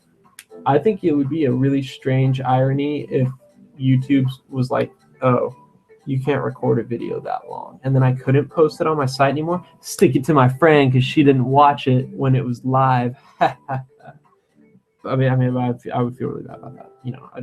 I'm not cruel. I'm a good guy. Like, in a story, I would be a protagonist. what kind of protagonist would I be? Probably a lot like this guy. Like, I'm not fighting the dragon. We already went over this, how I would react to seeing a dragon. I've got to move my board here really fast because I lost a marker underneath. And now there's a marker that got under. Now there's more markers under. For the love of God. That's what happens when your desk is too damn cluttered. Someday I'll be rich. I'll have a studio. I'll have film guys that handle this for me. I'll get like cool dynamic, like over the shoulder shots along with like personal face shots that are like, I can look like Wyland doing his tutorials.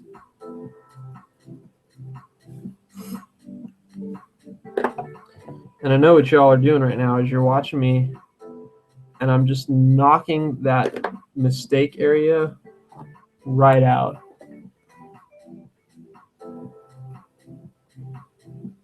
And you're probably thinking like, man, he said that he was going to knock it right out and fix it. And we didn't believe him. And he's knocking it out and fixing it. Not cool. Disproving us so easily. And I'll fix the rest of that with the colored pencil. So there's a few reasons why we're going to jump to colored pencils now. Not least of which is the fact that in order to fix something like that line, we are going to need the aid of colored pencils beyond anything else. And the second reason is because now we got to get in and do some outlining, some fancy shit, basically. So let's get down to. Oh, you know, we didn't do this background fire. You could, I think, barely see it down there. We'll do it. We'll do it just like the way we did that fire up there in that corner. And that'll give some context. I'm going to come in here.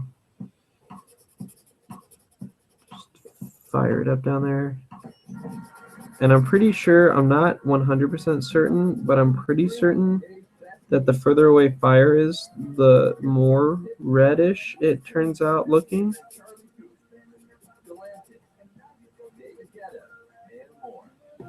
I'm not 100% sure on that. It's an opinion. Where's orange? Orange.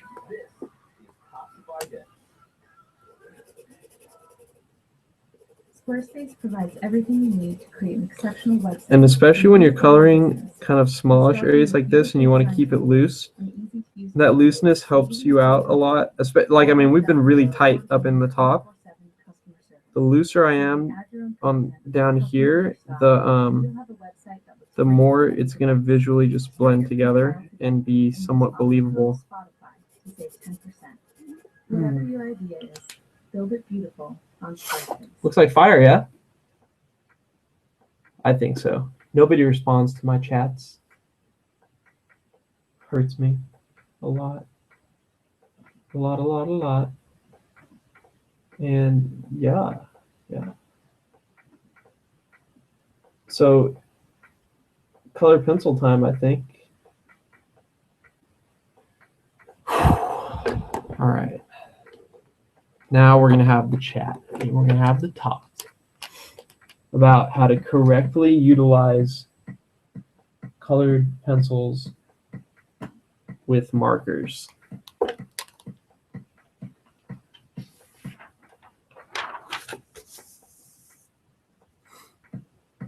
Oh, also, this is a little trick of mine. I didn't explain it here, but you take your line drawing with a little bit of this, it's on the translucent paper.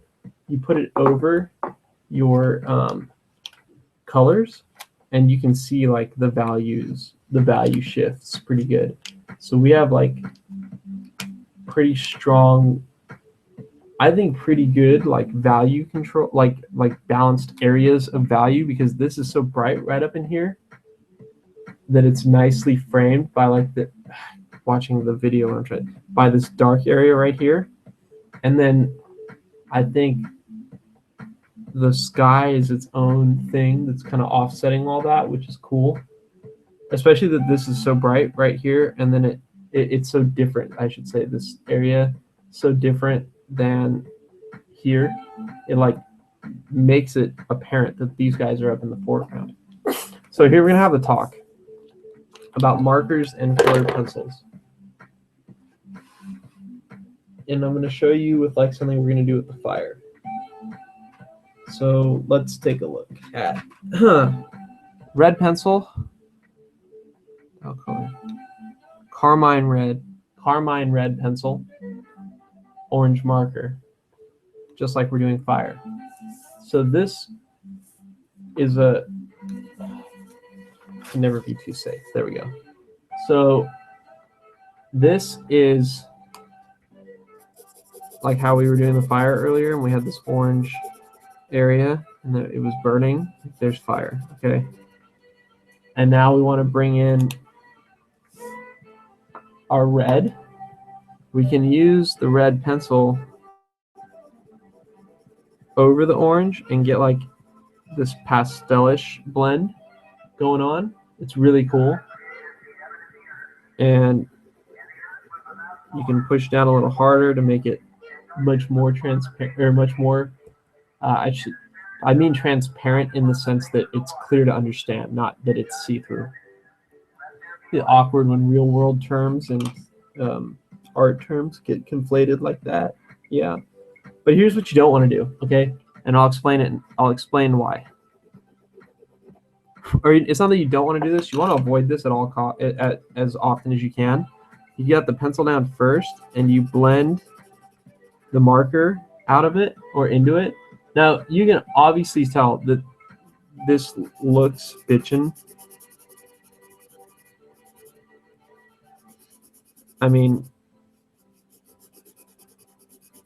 that's like salty sea fresh right there. But, and I'll try to bring this close to the camera to show you that the way that they transition is much different. One is rough, the first one, rough, very smooth, cool blend. All right, you could like see that on a sunset thing. You can see that on like a sunset thing going on. But here's the problem. This camera won't be accurate enough to see this. I don't know if you can see it, but you see how the tip has that bit of a dark spot on it now? Kind of see that? Well, if you can't, just try this at home. That'd be the worst warning for kids ever. If you don't understand what we're doing while we try to blow up this model airplane to see like some Mythbuster shit, just try it at home and you'll no, but it's not the same. What happens is this has that like xanthine or whatever, the chemical that's in it, and these pencils, these are Prismacolor pencils, by the way, as well. So same brand. Part of the reason they work pretty well together, same brand. Although the same rule would apply with the Copic marker onto these pencils. Just saying.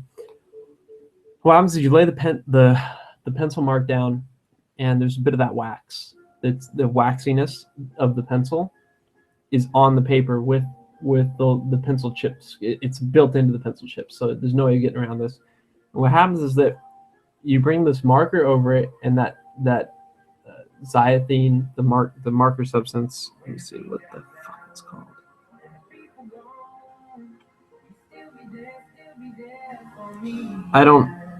I could look up the official name of it at some point, or you could, but it's a chemical that's in here. It's non-toxic. Don't freak about that.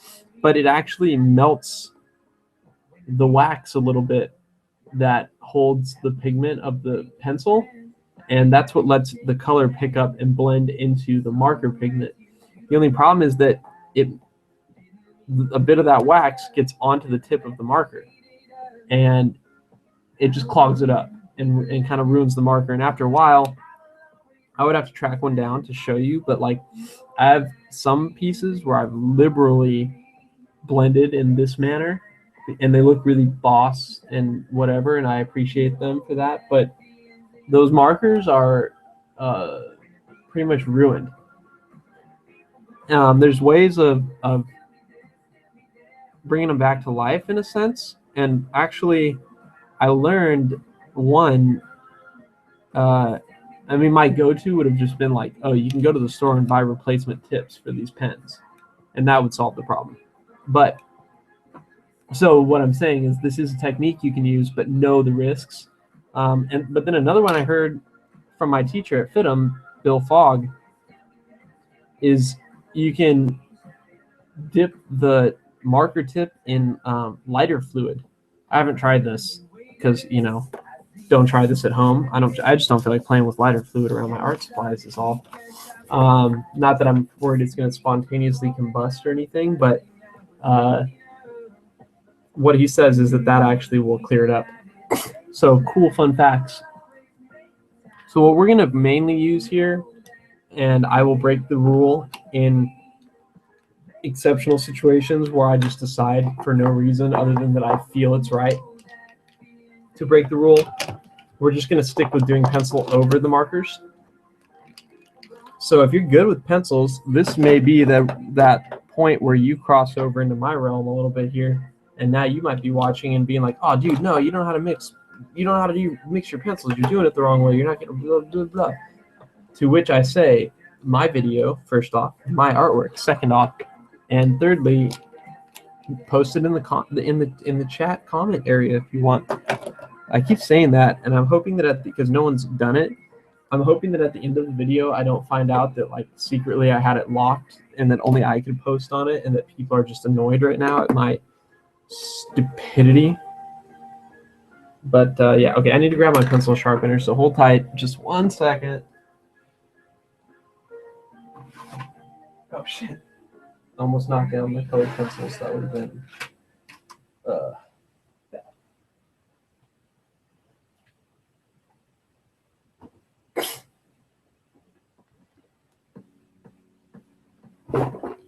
Right on. Okay, we're back.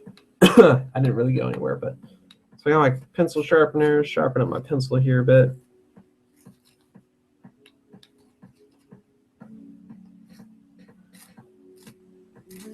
And we're gonna get in on the fire. Yeah, this looks good. Nice and sharp.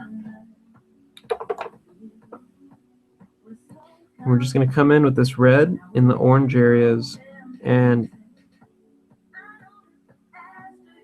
build them up a little bit. The waxiness of the pen or of the pencil is gonna get to be a pain in the ass a little bit. It like makes your fingers hurt from trying to press down and work it in. But it's good for you. Wax on, wax off. It makes you strong.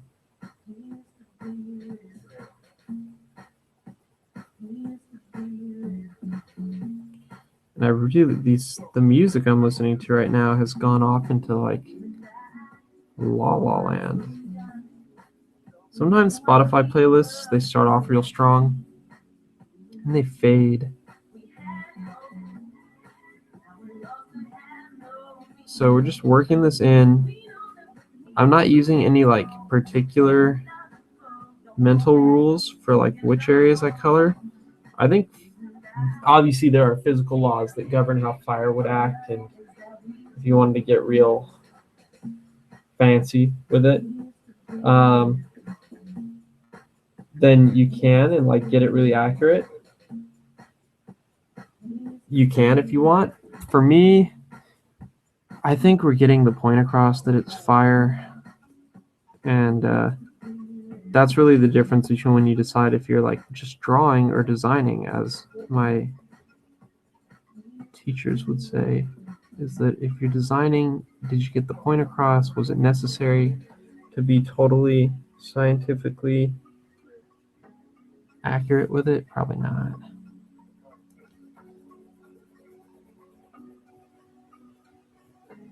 So we're doing that.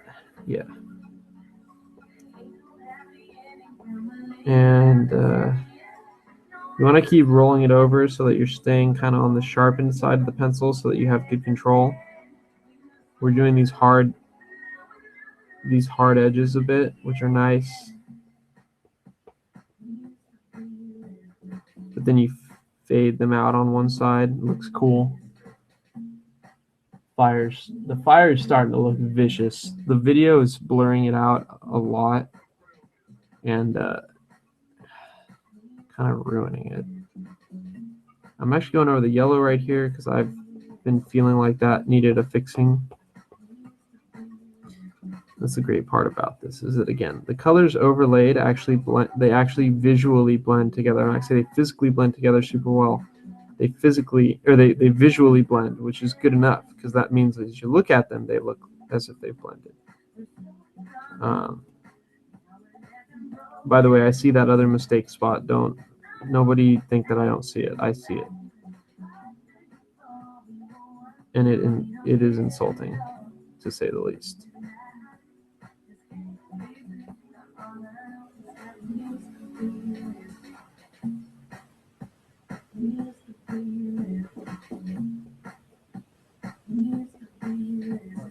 There we go. That's good.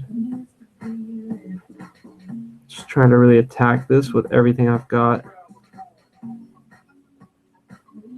I want you guys to believe my fire. Now, I'm coming in and lightly hitting it up to add some more blended dimension going on to it. Viewer 1, I really thank you so much for watching. I'm going to give a big shout out to Viewer 1 again. Huge shout out. You are on point. Honestly, if you want to request anything, just do it. Just be like, yo, I want you to play a song on Spotify or something like that. Or like, yo, I want you to say some ridiculous line. Like, I'll say it. I'll just do it. It's like, this is all for you.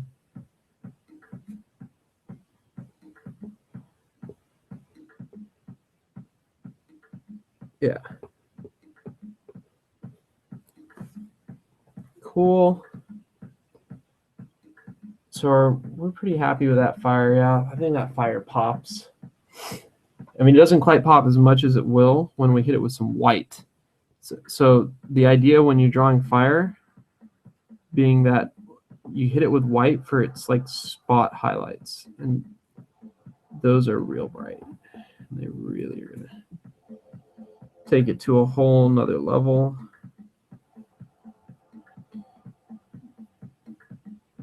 But I think those come at the very end, to be honest. So now we need a darker red. Put that away. Oh, and just to remember, that was carmine red. In case you were following along or you have art supplies out and you're trying to like practice the coloring techniques that I'm doing, that's the color I used. Next color I'm going to use, I think, is going to be crimson red. It's a bit darker than the carmine red was. Oh, and don't forget, I should say this. Just because we're blending pencil with marker doesn't mean that you can't just as well blend your pencil values together on top of it. I mean, like, that's how I did the guy's bronze. I used a gold colored pencil and blended it with browns to get that effect. And, you know, I could not have achieved that as easily with the markers. So keep all that in mind. That's very important.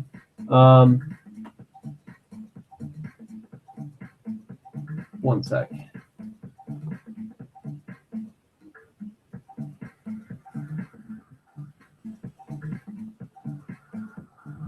Anyway, so now I'm going to hit up this darker red, this crimson red, onto the dragon, you know, sharpen it up. Oh, fuck, the pencil's breaking. Shit. Hopefully I can recover that. That would be horrible. Oh no. This huge bit of lead just broke out of this pencil. Time to go to work. Wow, this pencil's just falling apart on me. Shit, look at that.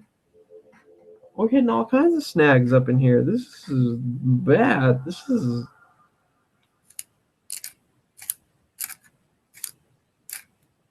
I have nothing to... Fuck. Really now, just... God damn. I don't know what to say about this.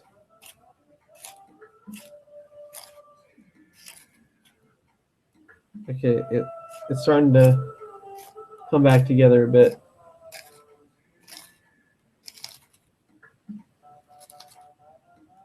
And it broke again. We're not going to use this color. That's the moral of the story. We're going to go for an even yet more yet darker red,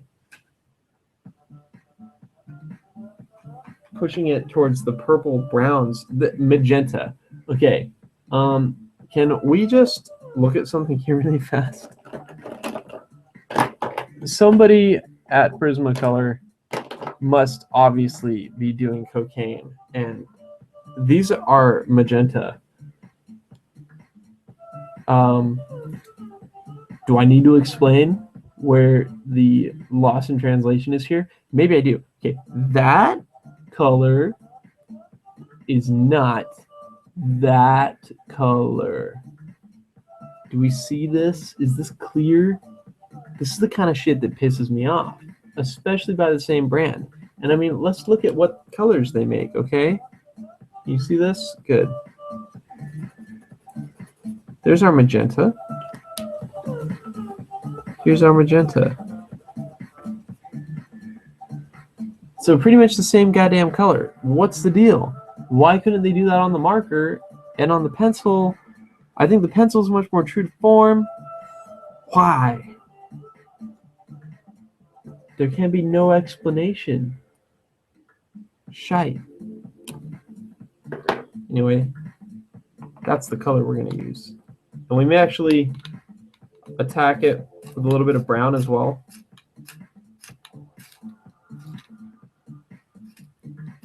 So I will prep a brown pencil. Of course, I'm going to show you guys which one, obviously.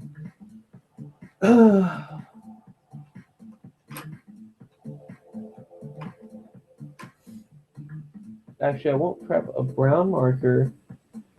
I'll try something real fancy with you guys. Green. And I know what you're thinking right now. You're thinking like, the fuck? Why would you choose green?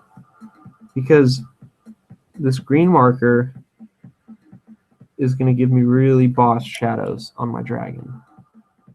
I can blend them with my red color pencil. Yeah. I mean, look at that's some strong contrast in the effects right there. I think that's really what we're gonna want. So here's a little color theory shit for you. Hit a color with a contrasting color. Is that what they call it? Maybe they call it complementary color. If you look at it on the color wheel and it's on the opposite side, that's the color I'm talking about that you want to hit a color with. So like in this shadow here and down here, up in the mouth, you'll see. Run to Old Navy right now for buy one, get one 50% off all shorts and swimwear for the family. Hurry in for buy one, get one 50% off all shorts and swimwear at Old Navy. Hour 526 through 529. Yeah. All right. Time to just jump in. Gotta jump right. Okay, I'm sorry. I'm switching over to my country playlist. I don't care what you think. I just can't. I can't deal with the random crap that they have.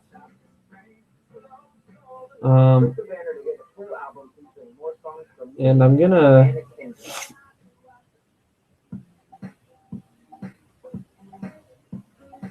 Yeah. Here's a great song.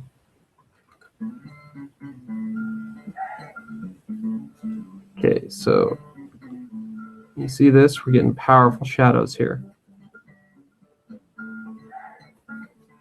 I hit one right here as well.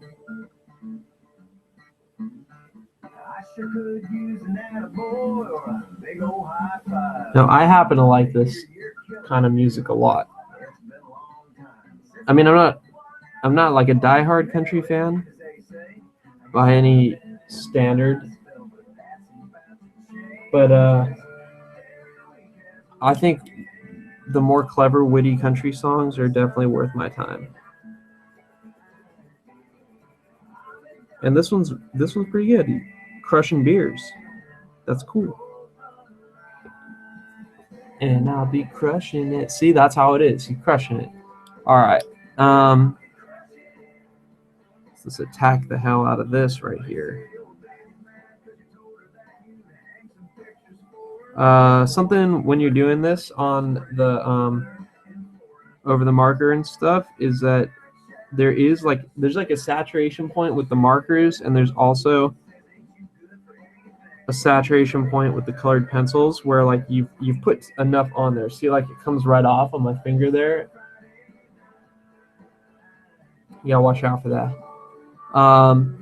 Let's hit them down here, down about around the tail and feet. Just a little bit, just right in there. We're gonna knock that right out.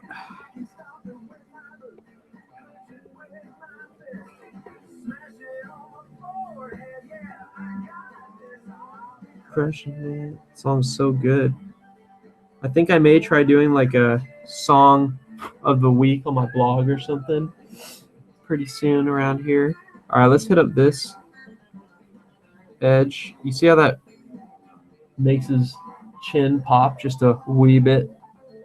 I say wee bit a lot. I'm not like Scottish or anything. Don't worry about that. Because you'd have to worry if I was, And I really think we need to like get in here and just pop these.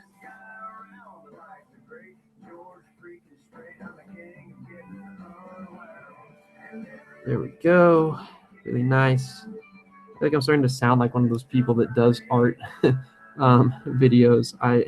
It's really not my goal to sound like one of them. I just want to, be one of them. Yeah. Maybe a little more down here. Yeah, I'll hit it very lightly down here.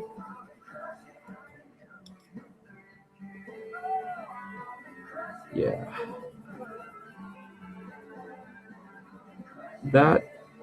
That's doing it for me right there. Really, a lot of it comes right off. Watch out. Let's hit it over here. I know technically we wouldn't maybe expect this to be too dark, but I just want to hit that edge. So again, a little bit of outlining here, but I think it gets it done. Does the effect. Oh, another great song right here. All right, and let's sharpen our pencils. Keep your pencils sharp. I'm not one of those people that really likes to color with a dull pencil at all at any point. Pretty sharp. Pretty sharp.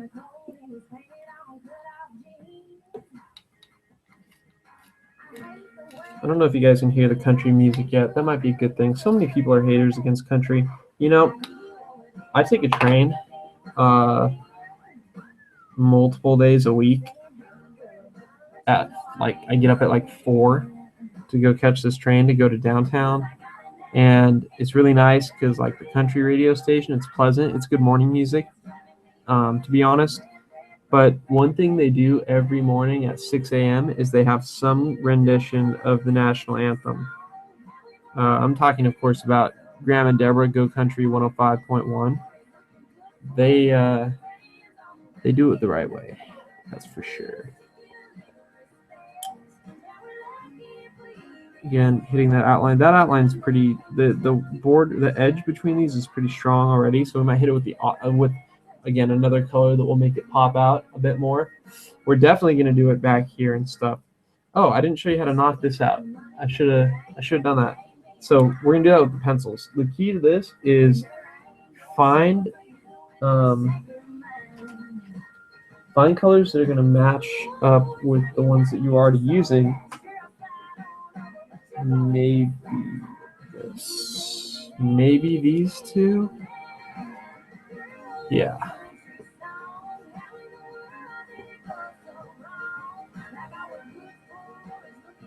and you just color over it really strong, and it kind of goes away. It may never completely go away. That's just, you know, there is a way to foolproof fix that. I might use this yellow to just hit a few places. Here, this is just me being freeform for a second, going off formula a bit, just touching up a few spots. Yeah.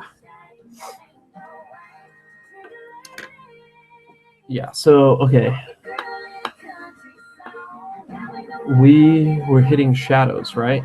Let's address the shadows up here.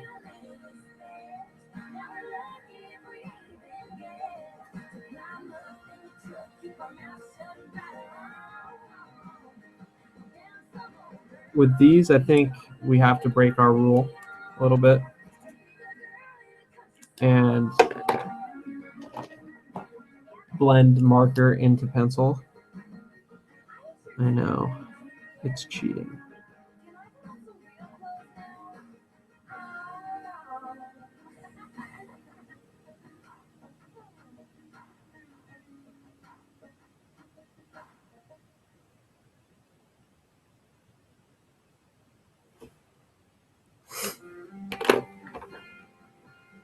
Another great song. Man, my playlist is on point if you like country. This is a song by Frankie Ballard called Young and Crazy. Real good one. I'm just going to turn this up for a second. I'm going to let this rock, and I'm not going to say anything. I'm just going to do some outlining.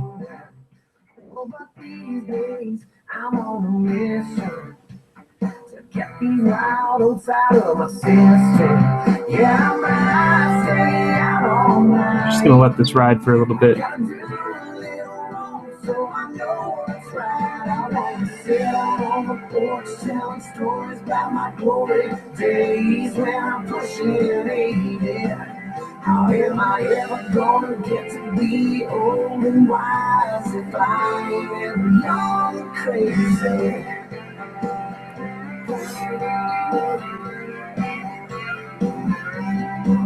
Now I might have to kiss, no telling how many lips, before I ever really figure out what love is. Go through some heartbreaks, wake up with headaches. Don't learn nothing till you make a lot of mistakes. How will I know when to draw the line if I don't cross it a few hundred times? I want to sit out on the porch telling stories about my glory days when I'm pushing 80. How am I ever gonna get to be old and wise if I am young and crazy?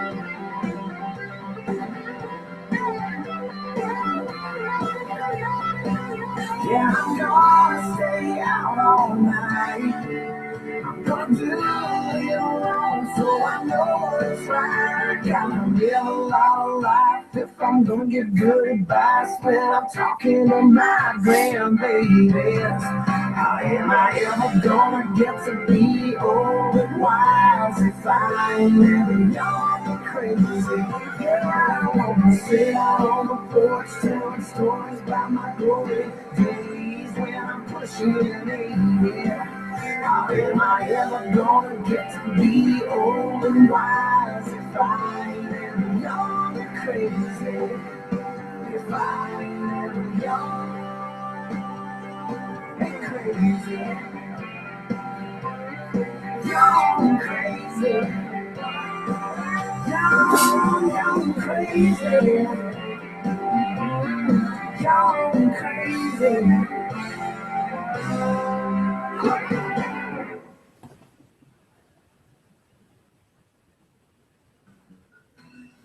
All right, so I kind of let that song ride a bit so I could just settle in and work. Usually when I'm drawing, I'm not talking to anyone. I'm just doing work.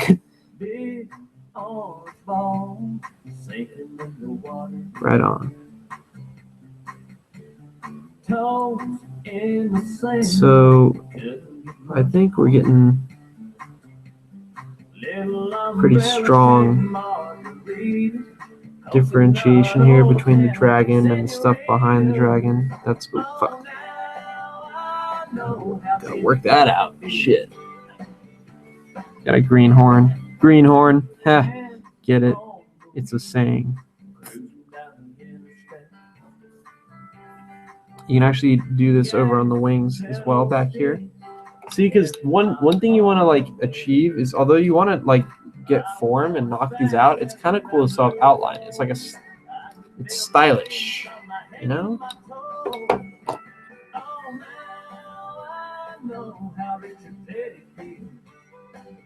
I'm looking up at the camera screen because I'm feeling like it's a good diagnostic for it, because it blurs everything out a little bit to kind of like see where my forms are coming through pretty strong. And I think this foot is not.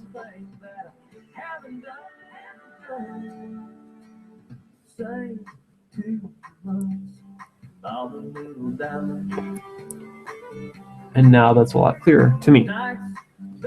Same back here. I think this foot's not really far enough away to lose out on an outline.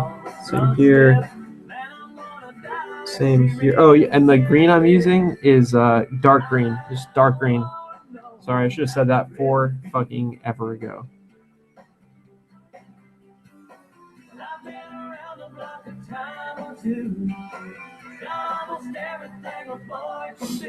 This tongue right here, blending in with the horn a lot.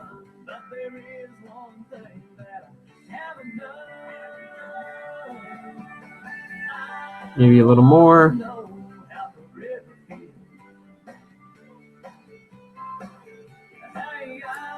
Let's make sure we get a nice going away party there for that line.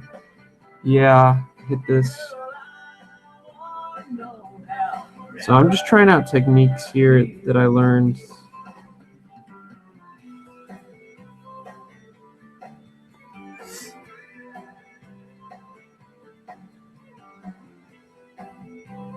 Yeah. You see right here, actually, we could use it actually on the armor. But do we want to do that? I don't know. I think a white outline there is going to be making a stronger statement. So let's try it. Oh, you all know you know this song.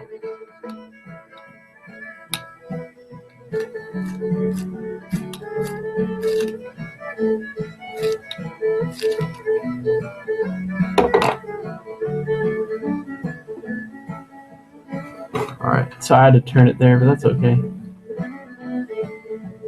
Headed down south to the land of the pines. I'm thumbing my way to North Carolina. Staring up the road and pray to God I see headlights. I made it down the coast. Oh yeah. 17 hours. Oh yeah. We can do that right here. Because kind of technically, I want to clear that off. Technically, that's like a shine that would be on there. That would work for sure. We'll hit it over here as well.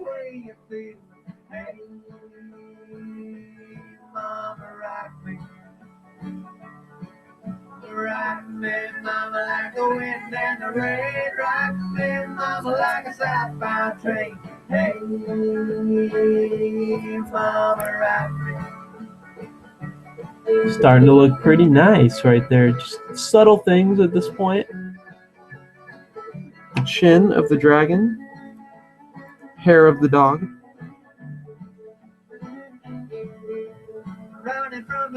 And I think that needed a strong edge for sure.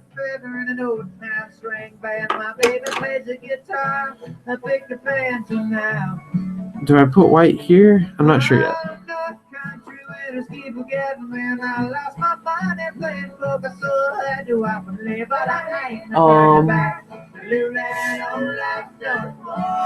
I think I want to clarify this shape. Oh yeah, definitely. So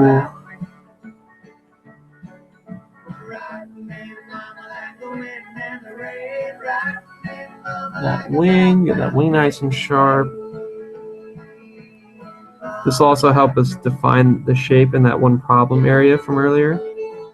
You know which one I'm talking about.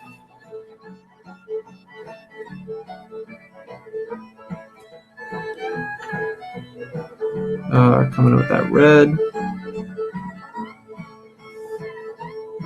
That is still a hard spot to deal with overall, but I don't think you really notice it too much anymore. Up into the south, out of Roanoke, I caught a trucker out of Philly, had a nice long tote. And he's headed west from the Cumberland Gap to Johnson City, Tennessee. And I gotta get a move on before the sun. I hear my baby calling my name, and I know that she's the only one. What does this mean? Next I will die free. So rock me, mama, like a wagon wheel. Rock me, mama, any way you feel. Hey, mama, rock me. You know what I just realized? That I have no idea what I'm doing with this live cast shit. I might have like had this turned off. I don't know what it means when you say you're presenting to everyone. I don't know what any of that shit means. I'm so confused by this broadcasty crap. Anyway, I think at this point we've really like finished the drawing up well enough for anyone who was watching. So I'm gonna stop the live cast and I'm gonna make sure that this goes up onto my YouTube. So yeah, you can see one area that needs work is right in here for sure, clarifying those shapes. Like you can barely even see the hilt of the sword. Another spot that needs, you know what, I'll do it right now while we're here.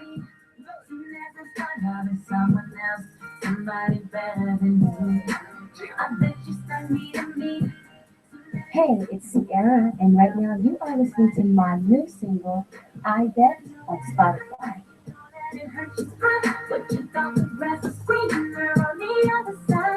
Yeah, that just needed to be sharpened up right there a little bit. I mean, so does it here. Been dealing with some issues with the sandal. Yeah. This leg down here in the shadow, I'll attack it with a bit of purple, since that's kind of what I already did earlier.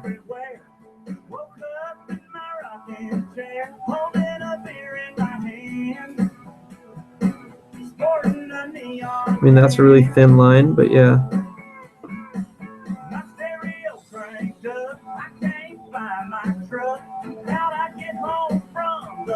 Yeah. Ain't got a clue what went down. So I started calling around. And all my friends. Okay, yeah.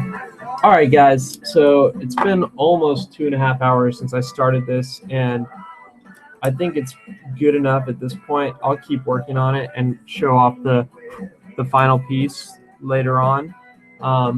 But yeah, thanks for following with me. I don't know if anyone could actually see this video, but we'll investigate that later. You can find it on my YouTube channel. I'll make sure it's visible there soon. But yeah, this is Alex Jimenez, aka Boom Slice. See more of my work and everything at www.theboombox.com. That's box with AU for authentic. And yeah, have a nice evening. Happy Friday.